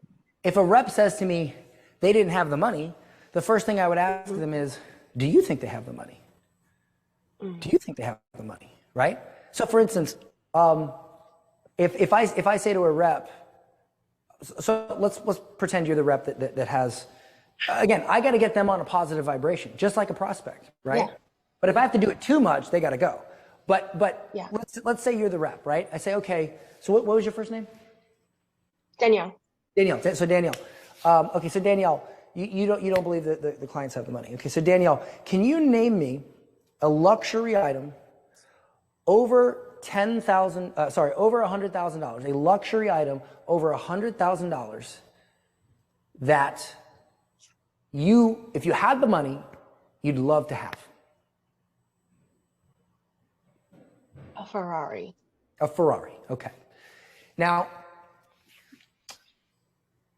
do you have, there's a sales rep, right? Do you have 10 grand just laying around? Yeah. Like, I mean, I can put it together. okay, but let's talk about your prospect, right? Oh, okay. So let's say they say I don't have 10 grand, right? I don't have the money. Yeah. Okay. Yeah. So if I were to say I will give you a brand new Ferrari for $10,000, would you take the deal? Yeah. But you just said you didn't have $10,000. So if I gave you 7 days to get $10,000 to get that Ferrari, could you do it? I think I could How would you do it? be resourceful. What does that look like? Oh, Yeah. borrow money, line of credit, credit So cards. a line of credit from, do you have a home with equity? Mm-hmm. So you could take out a home equity line of credit. Do you also have someone that reasonably, if you explain this deal to them, they would lend you money? I believe so, yes. Okay. Do you have credit that you could get funding? Yes. Okay. So it sounds like you have ways to get that money, right? So it's not that you don't have the money, it's that you're not motivated to get the money. So my question to you is, you just told me that you want this program, that if you had this program, it would solve a problem in your life that would change your life for the better. If you had a Ferrari, would that change your life for the better? No. So you're willing to execute this plan to get a fancy sports car. Are you also willing to execute this plan to get the training you need to solve this problem that will make your life better and get you what you want, as you stated? Absolutely. Okay, so the thing is that before I try to get the customer to be resourceful, I have to motivate them and get them to vibrate on a frequency that allows them to understand they can be resourceful. Because a lot of guys, it's not that people don't want your product, they just don't think about things, right? So when I explain to the sales rep, listen, if you don't believe that you're going to get the money, do you think you're going to get the money? You're making it up. You're saying, you know how many times I have spoken to a rep who has said, this lead is unqualified. I get on the phone and I close them, or I close them on the next level all the time. It's the belief that's holding you back. Everyone is closable. Everyone. The only time, see, to me, unqualified means I'm installing an HVAC system in your home and you don't own a home. That's unqualified. Or I'm going to sell you, I'm going to deliver, you're single and I'm going to deliver you a baby, but you're male. You can't have a baby. And don't get me with the, you know what I'm saying. Okay. I'm not going there. The point is that unless they just can't use your service, they are qualified. All right. They have a cell phone. They have an internet connection. They can get money. All right. When somebody says to me, well, I don't have the money. Well, isn't that the reason you're on the call? If you had the money so easily, you wouldn't need to be on this call. So the thing is, you have to get your rep. You have to do the same thing to your rep that you do to the prospect. The same thing. You got to tell them a story that changes their frequency. So you have to vibrate positively. If you're not vibrating see, if you're vibrating negatively, they're going to vibrate negatively. It's going to amplify. But if you, so it's the same thing. It's the same exact thing. This is why, and I'm going to cover this on another day. How many of you guys here have had trouble hiring a good sales rep? What would that be? Yeah. Like you guys have, right? Yeah. Well, think about this. A good sales rep is going to qualify you just like they would a customer. They're going to ask if you have your systems built. They're going to ask where your revenue's at. They're going to ask a lot of questions to make sure you're a stable company. So if you go to hire a rep and they don't ask you these questions, they're not a good rep. And that's why you can't find them. If they do ask these questions, they're going to find out real quick, you're not there yet, right? Like, dude, we sign on entrepreneurs as clients, 2 Comma Club winners all the time. They have nothing, no systems, no structure. It is a complete madhouse. No professional salesperson would agree to work for your company. And every professional salesperson would know to ask questions to determine if your company is a mess. That is why internet marketers and people in this industry can't find good sales reps, because the only people willing to work for you are the ones that suck. I'm just being honest. That's the truth. I went through it. It's the truth. So hiring, training, selling, it's all the same thing. A good rep will qualify you just like they will a customer. I'm going to cover more about how to develop your company where you can attract high-end salespeople, but that's really the root cause. That's why. It's the very nature of this business that makes good salespeople not work for people like us. It's true. So does that help? Like you got to do the same thing to them. You got to get them to believe, because the reason they're not closing is because they don't believe. So you got to get them to believe. And if they don't believe after you do that, they got to go. But what we do is we have a daily call with them, and we correct their mindset incrementally every single day. So it never gets to there. We don't let them get to there. You get to there when your mind doesn't get taken care of. Just like in a marriage, if you don't take care of your partner, their mind goes in dark places. You got to take care of it. I did not pay.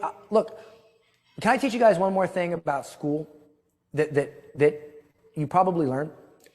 So I did this earlier, but VIP, time, fill in the blank. Time is Money. Not money. money. Okay? You're taught that in school. Here's the thing. Time is so much more valuable than money. Because if I offered to wire everyone $1 million, a lot of you would take it, right? Absolutely. Okay? But if I said you can't wake up tomorrow, how many would take it? Nope. Nobody. No. So then time is more valuable than money. Now, if you were down to your last dime, but there was something you could invest in that you knew 100% would give you all your time back for the rest of your life, would you do it? Yes. Okay, so here's the thing. Time is more valuable than money. And so when I was married, I did not give my wife enough time because I was busy in my business, because I did not know, I thought time was money. And this is why many of you undercharge, because you think because time is money, if you raise your prices, then you're not giving the customer enough time to justify that much money. So you feel like you're overcharging. But the truth is that you shouldn't be giving time for money, you should be giving results for money. Because most people think you have to give more time to charge more. But how many of you here would like to double your sales in 12 months or a month? Which one, 12 months or a month? Month. So you'd like to do it faster. So would you prefer that I give you more of my time, but it takes 12 months to get the results you want, or I give you less of my time and it takes a month? Which one? Month? Takes a month. Month. Okay, so what we've proven here is that more is not better, faster is better, right? Customers want the result faster. They don't want more of your time. But you believe that if you give less of your time, that must mean that it's worth less, because you believe time is money. Time is not money. Time is more valuable than money. And so if you charge more to get the result faster, that's okay. You should be charging more when you get the result faster, not when you give more time. And so for me, we get the result very fast for our clients. That's why we charge a lot. Also, because I've learned to do what I've done and I now have a sales team, I don't have to be on sales calls every day. I can give far more time. I give more time to my ex-wife now than I ever did when we were married, which is probably why she's no longer going to be my ex-wife. Because I mastered and I built a system, a solid foundation where sales happen without me, which is where you all want to get. Do you all want to get there, where you don't have to take sales calls? Yes. Okay? Yes. Why? Because time is more valuable than money. So that's the point. Let's take some more questions. I want to ask a question, if that's okay. Sure. So you mentioned, obviously, what people want to pay for is the results and not the time. So I'm right now in a position where I want to spike up the prices and I want to add a guarantee. And I'm trying to think, because when I put in the guarantee, there's still some responsibility on the client side, right? So how do you reconcile the guarantee and their responsibility? Oh, so how do you set expectations? Yeah, kind of set expectations properly in a way that limits the guarantee, but still offers enough of a guarantee to make it irresistible, if that makes sense. All right. What's your first name? Eric. So I'll use our offer as an example. So Eric, our offer, the Daily Sales Huddle, it's going to take a lot of your time. It's going to be pretty time intensive on your part, but it also works better than anything you've ever seen, and it gets you results faster than anything you've ever seen. It's going to require 1 hour a day, every day with you, until we get you to the point where we build you a sales team.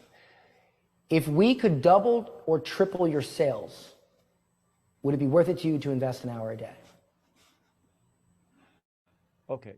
So yeah. No, just play along with me. I say yes. It would. Okay. And then I'll break down what I did. Okay. So it would be worth an hour a day, correct? Yeah. Okay. So do you agree that if we do this, you are going to make all the calls? Do you agree to do that? All the calls that I'll be told, yeah. I'm sorry, what? Make all the calls with you, or the calls that I have to make to the prospects, with the prospects? The coaching calls, the daily coaching calls. Are you going to make all? Yeah. Say yes. Okay. Yes. Okay. Do you believe that if you could get coached by my team every single day for an hour a day, you would make far more sales than you do now? Do you believe that? Yes. Okay. Now, if they say no, you handle that. But so they say yes. So when I'm setting expectations, I'm not saying you need to do this, you need to do that, you need to do this. I'm saying, do you believe that if we coach you for an hour a day, you'd get the results you wanted? You say yes. I then say, do you agree to make all of those calls every single day? Do you agree to that time commitment? You say yes. I then say, do you also agree that if you don't show up to the calls, if you make half of them, and if you don't do the work, you won't get the results? Do you agree to that? Yes. Okay, so they're agreeing. I am not setting the expectations, they are. Again, if I say something, see, most of the time when you set expectations, the customer doesn't hear it. It just goes in one ear and out the other. Because if I say it, you might hear it, but if you say it, you have to hear it. Mm-hmm. So I get them to say it. I get them to say it, and I get them to logically walk down the path. Okay? So I set all the expectations there, and I get them to say it. It's part of the sales process. Another trick I do is I say, if we were to work together, so for instance, Eric, where's your sales at right now? Monthly? Monthly around 35, 40-ish. 35, 40 grand. If we worked with you for a year, where would your sales need to be for you to be like really happy that you worked with us? Say 100. 100. Okay. 150.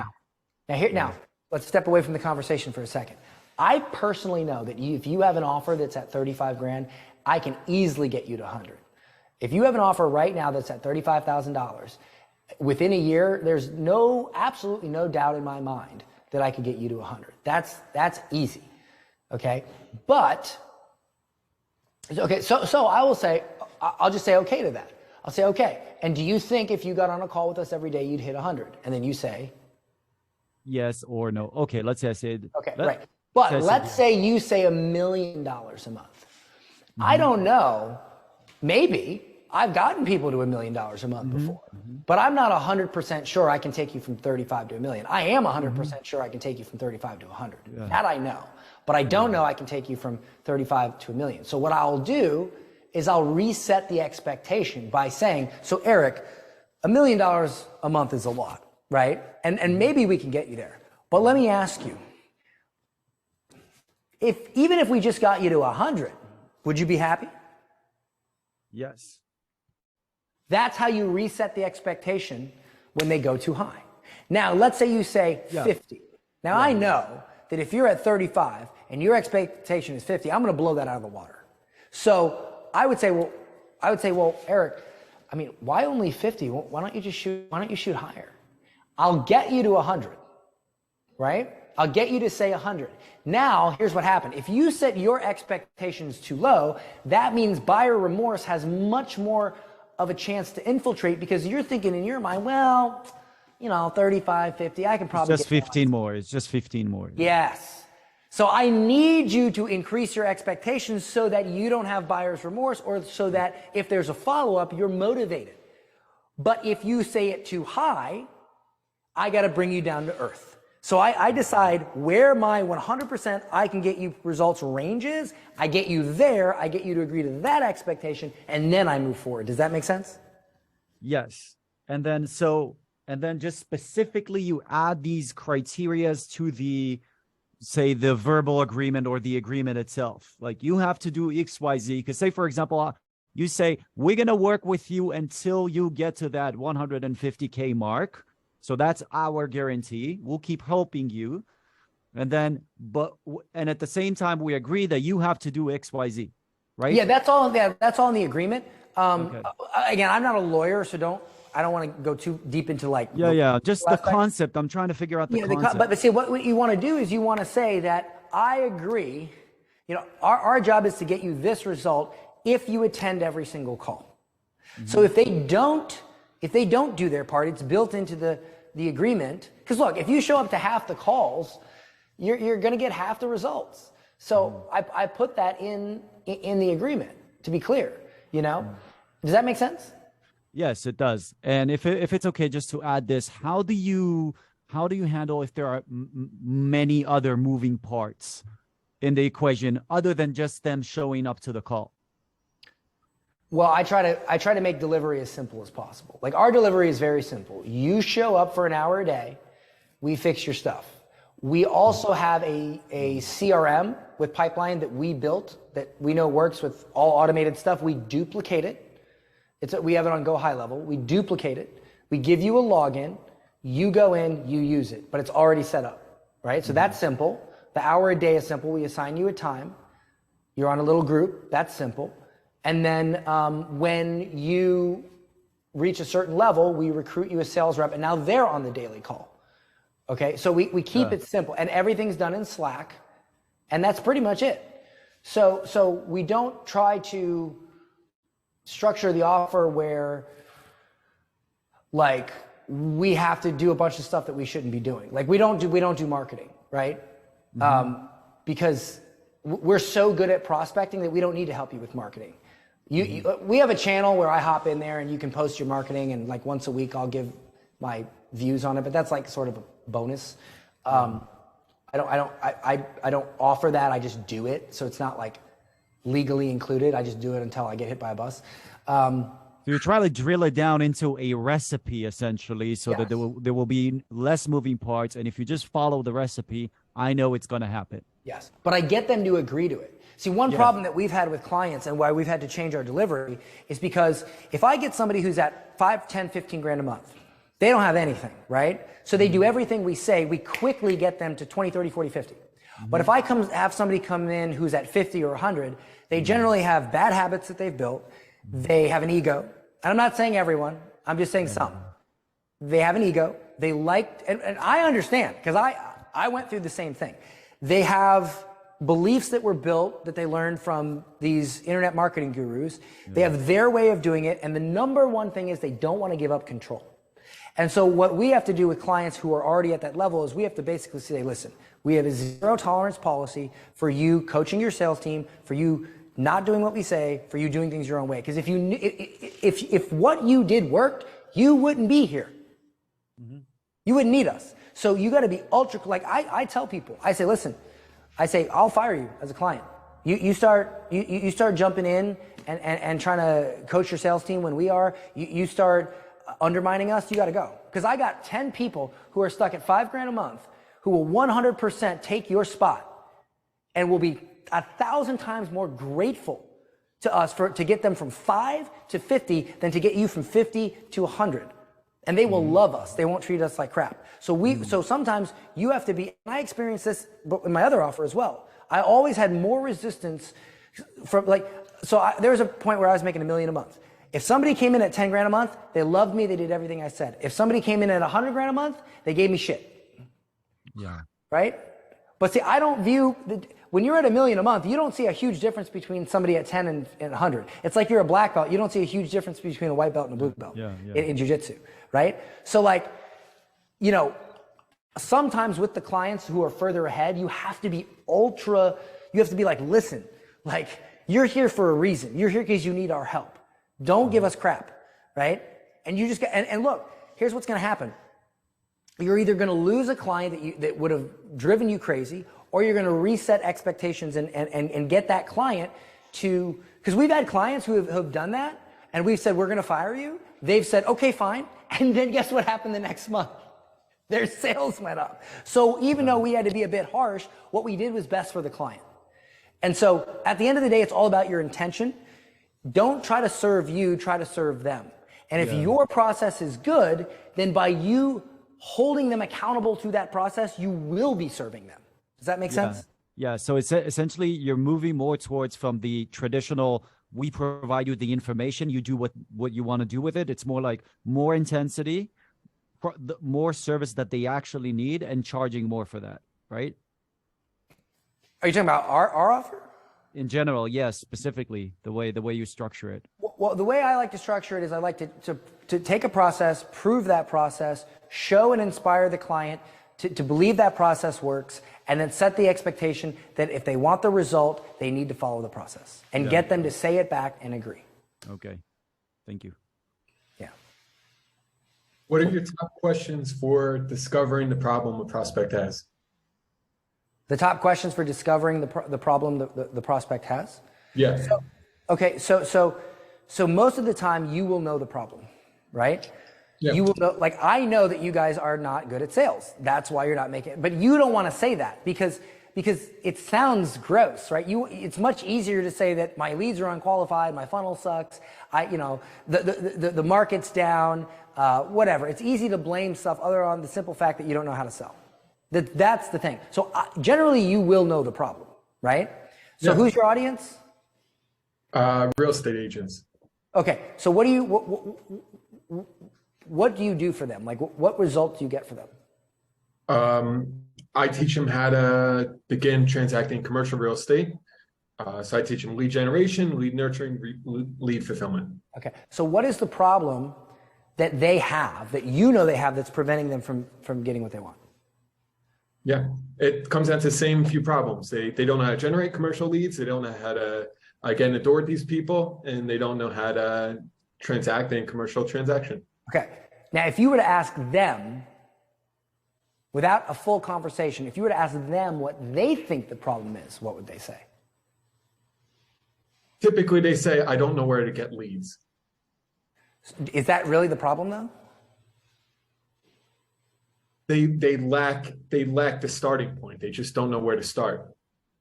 Okay. So, I guess my question was like, are there any like open-ended questions or specific questions that you ask to like kind of get it out of them so they say it? Because I know you say it. So that script.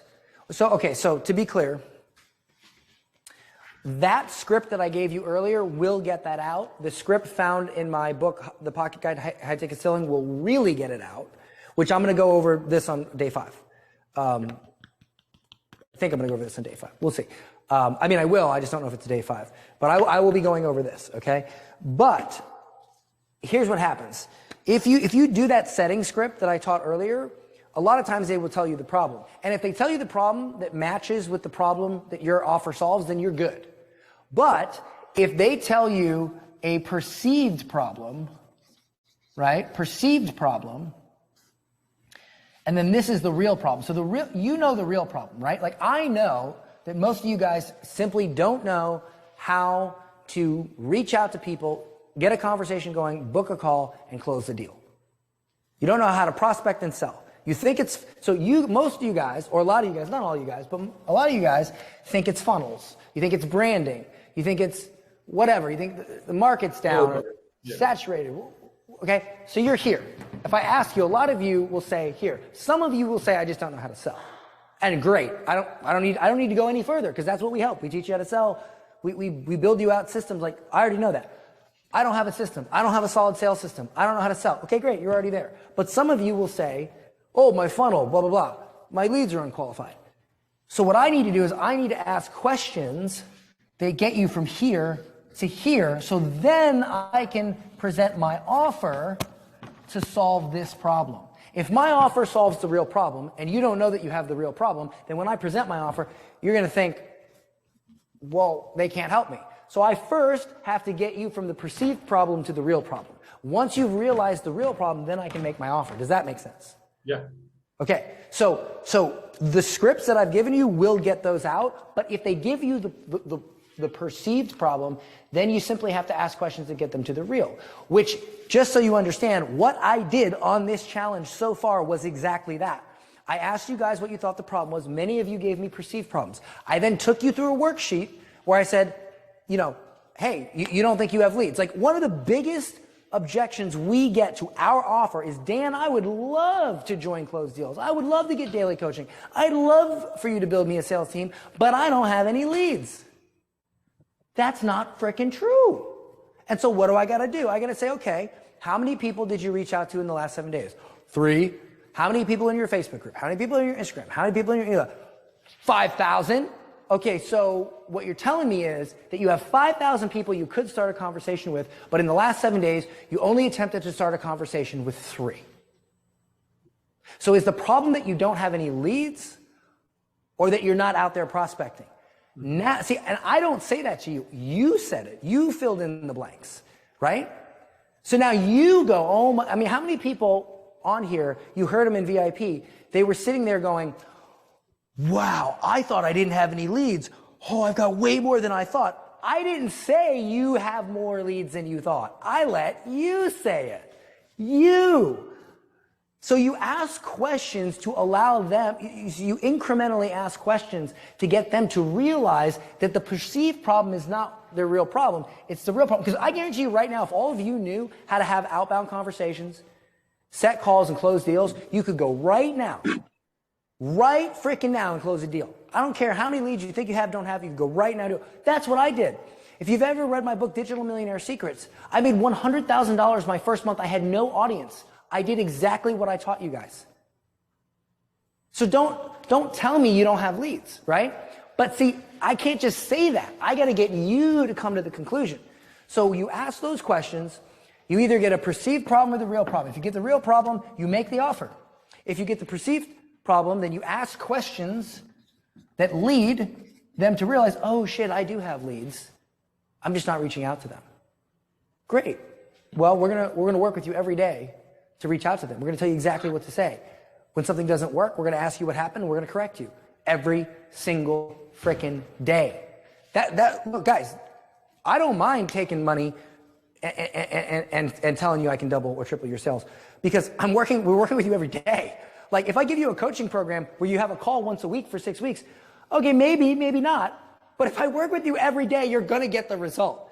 That's our offer. I'm 100% positive, right? So, and look, that is the conviction that you guys need to have. You guys need to, you meet me, you ask for a picture from me at a conference, I'm gonna try to sell you something. You meet me in a bathroom stall, I'm gonna try to sell you something. I see you know how many times I get stopped? I got stopped a couple months ago on the street here. Oh, I've heard, Dan, I saw you on YouTube. Hey, what do you sell? Oh, I sell this. Cool. What's your biggest problem with selling more of it? Well, blah, blah, blah, blah. Okay, well, if I could help you solve that, or how many deals is that costing you? 10. What's your deal worth? Okay, so you're losing this much per month, per year. Okay, so if I could help you recover even half of that, would it be worth a conversation with my team? Yes, it would. Set the call, close the guy. From someone that recognized me on the street.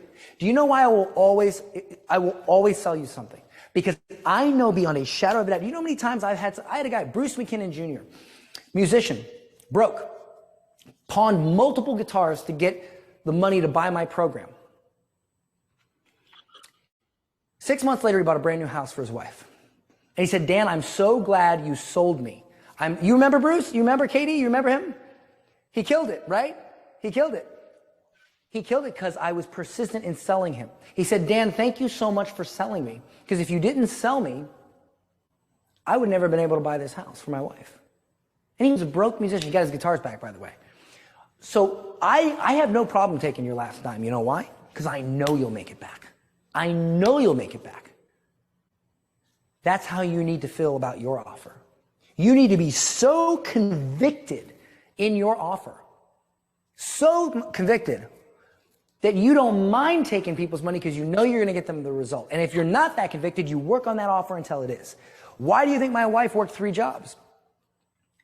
Well, I sat on my ass because she saw the conviction. Conviction is everything. If you don't believe in your product, your customers can't. Does that make sense? Sorry, I went on a long tangent there. All right. Man, I'm going way over. I'll take one more question. One more question. Yes, Mara? Yes. Thank you so much for all this, Dan, and your generosity and all those gifts. Do you think that there's a price point that your package needs to be like, that my package needs to be to make sense to have your program? You know, to like use use the sales program. Like, do you think it's like, oh, your minimum, like my product right now should be at least this much? That's a great question. What's your price right now? It's $2,000, but I know that I could raise it to $5,000 if I, flip up the messaging, I think. $5,000. Yeah. We always say $5,000 because if you were to take $60,000, which is the price of our offer per year, and you were to divide that. One more a year, one more month. Yeah. If you were to divide that by 12, that's, how much is that per month? Well, it's $5,000, so it'd be 12 clients to cover. Well, let's talk about it monthly. If we worked with you every single day, do you think you'd make at least one more sale than you do now per month? Yeah.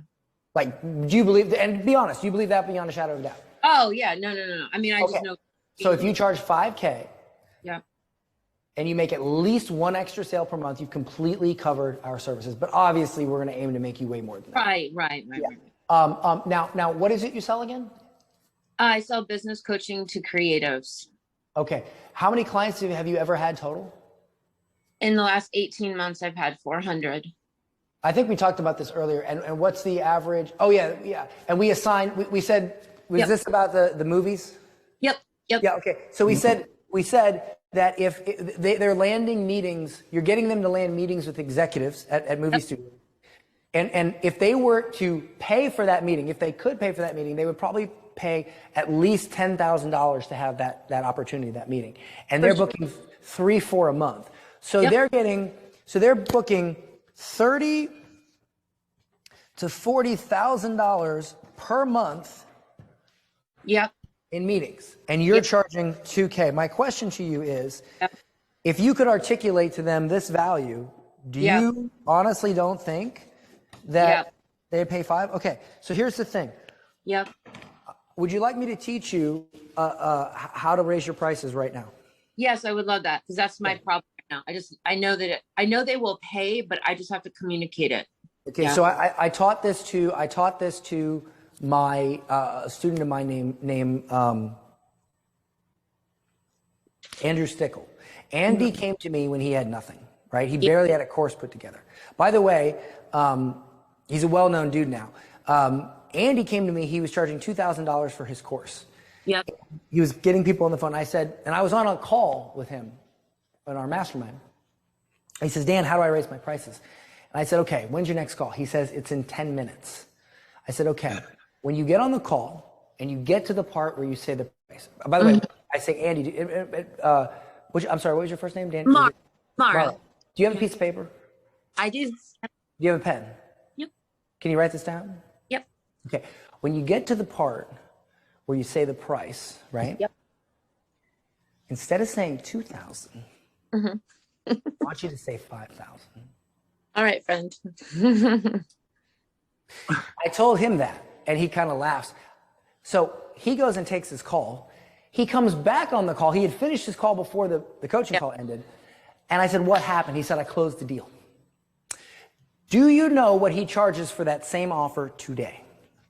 No. $75,000. Wow. Do you know what he made last month? No. $2.6 million.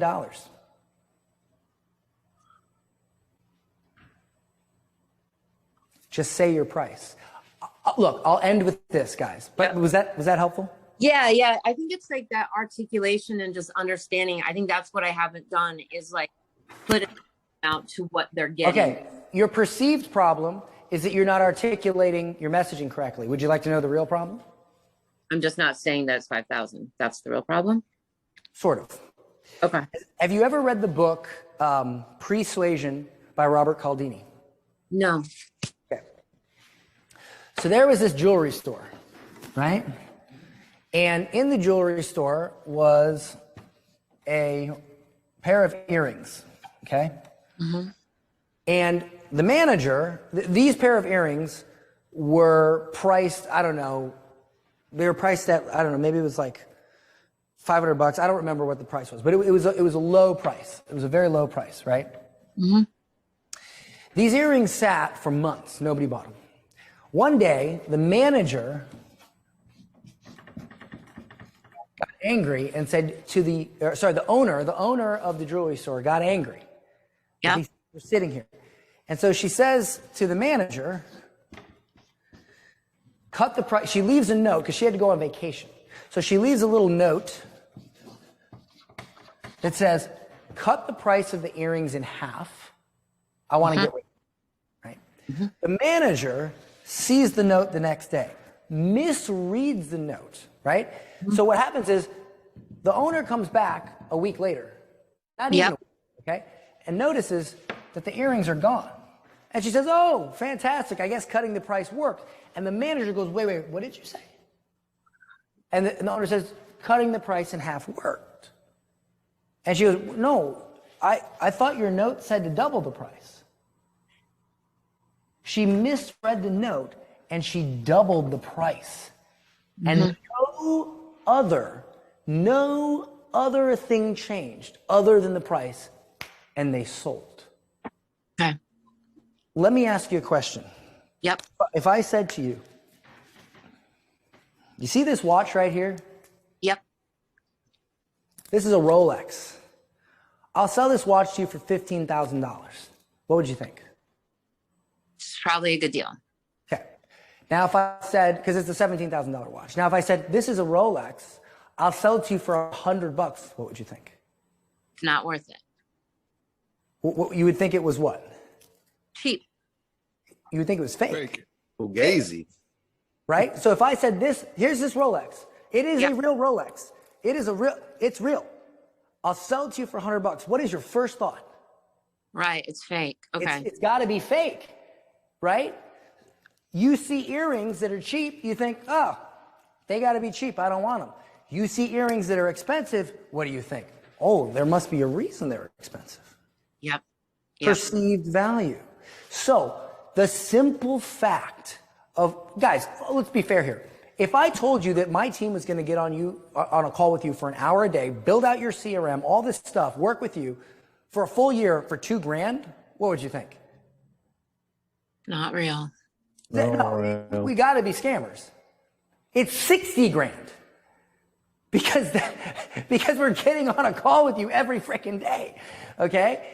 We're getting you the result as fast as possible, and then we're building you a team to do it for you so that you don't have to, so that you can get to actually stepping out of your business and letting the business, at least the sales section of it, run itself as fast as possible. The only way to do that is to get you to a revenue and get your systems built where you can attract high-end sales talent, then recruit them, then that's the fastest way. So again, these earrings sold simply because they cost more. Nothing else changed. So right now, you say, I got to change my messaging. Maybe there's some things you could tweak in your messaging, but at the end of the day, if you're telling me I'm going to get meetings with high-level movie executives, meetings that no one would be able to get normally, that you would have to pay tens of, and you're going to do it for $2,000? Right. Yep. I call shenanigans. Right. Because I actually I have amazing results. So yeah, no, I get it. Well, then why is it $2,000? Right. Because other people tell me, oh, filmmakers can't afford that much, but it's not. Alone. Yeah, I was a musician. You know why I had no money? Because I spent it all on music gear. Right. Yeah. All right. Okay. Mm-hmm. All right. Point is I don't believe that you can do it for $2,000. That guy Russ, you know what he was doing for solar companies? He was setting up a Facebook ad campaign, running the Facebook ad campaign for them for 3 months, then showing them how to use it and letting them use it themselves. You know how much he was charging for that? $2,000. Wow. You know how much he charged? You know, he's been in the program 3 weeks. You know how much he charges now? 10. Which I'm very angry about because I want him to charge 20. Okay? You get what I'm saying? So you think it's the messaging. It's your price. Did I just say it's not the messaging, it's your price? Yes. Or did I ask you questions about, I asked you questions about this. I asked you about the Rolex. I got you to agree that if the Rolex was $100, you would think it was fake. Yeah. I got you to change your vibration. You were vibrating here. You were thinking, oh, it's my messaging. I can't raise blah, blah, blah, blah, blah. I didn't say raise your prices. I didn't even say the problem is not your messaging. I introduced an outside force to change your vibration and your inertia from negative to positive. And now, are you, because it seems like you were very resistant to raising your prices. Would you say that you're a lot more receptive to raising your prices after this little segment that we did? Yes, because I can also see that if I do that, I bet the people I work with will get the results faster. Yes, and you'll have more money to deliver and get the results. Guys, I can't have my staff work with you for an hour a day. I can't build out I can't do all that for $2,000. I can't. How can I do that?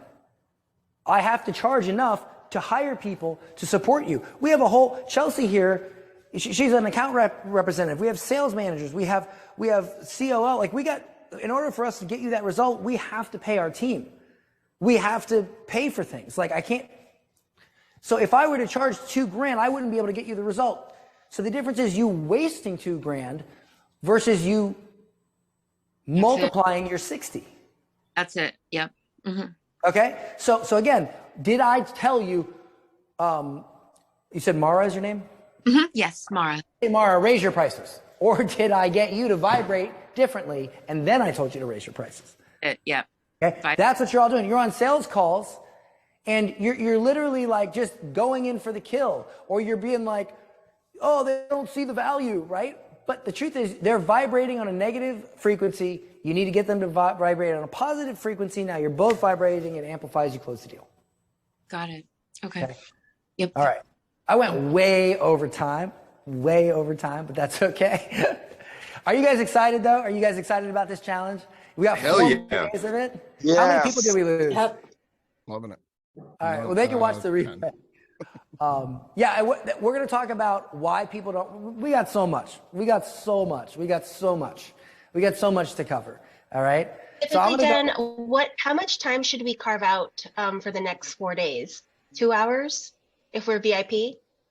Well, it's 1 hour of VIP and it's 2 hours of, 1 hour of VIP, 1 hour of the stream. I just went a little long today. I'll try to, let's just say it's 2 hours for general, just to be prepared to operate for 2 hours. I know I went almost 2.5 today, but it's the first day. I apologize. Are you guys angry that I went an extra hour and a half? Not at all. No. Not at all. Just made us more money, I think. Okay. All right. So go book some calls. And tomorrow we're going to talk about what to do with those calls. Okay. Thank you guys so much. I appreciate you guys so much. Thanks, Dan. Close some deals. Let's close some deals. Make some money. Oh. All right. Awesome, guys. Thank you. Chelsea, Thank you, before you end, can you please go through, or have somebody go through every single comment real quick? And I should have my apologies. I should have told you this. Anything where people are like, yeah, this is amazing, screenshot it, just with a little box, screenshot it, and put it in a Google folder. We're going to have Kaido mail out the list and say, here's what people are saying about the challenge. If you haven't got a ticket, get your ticket.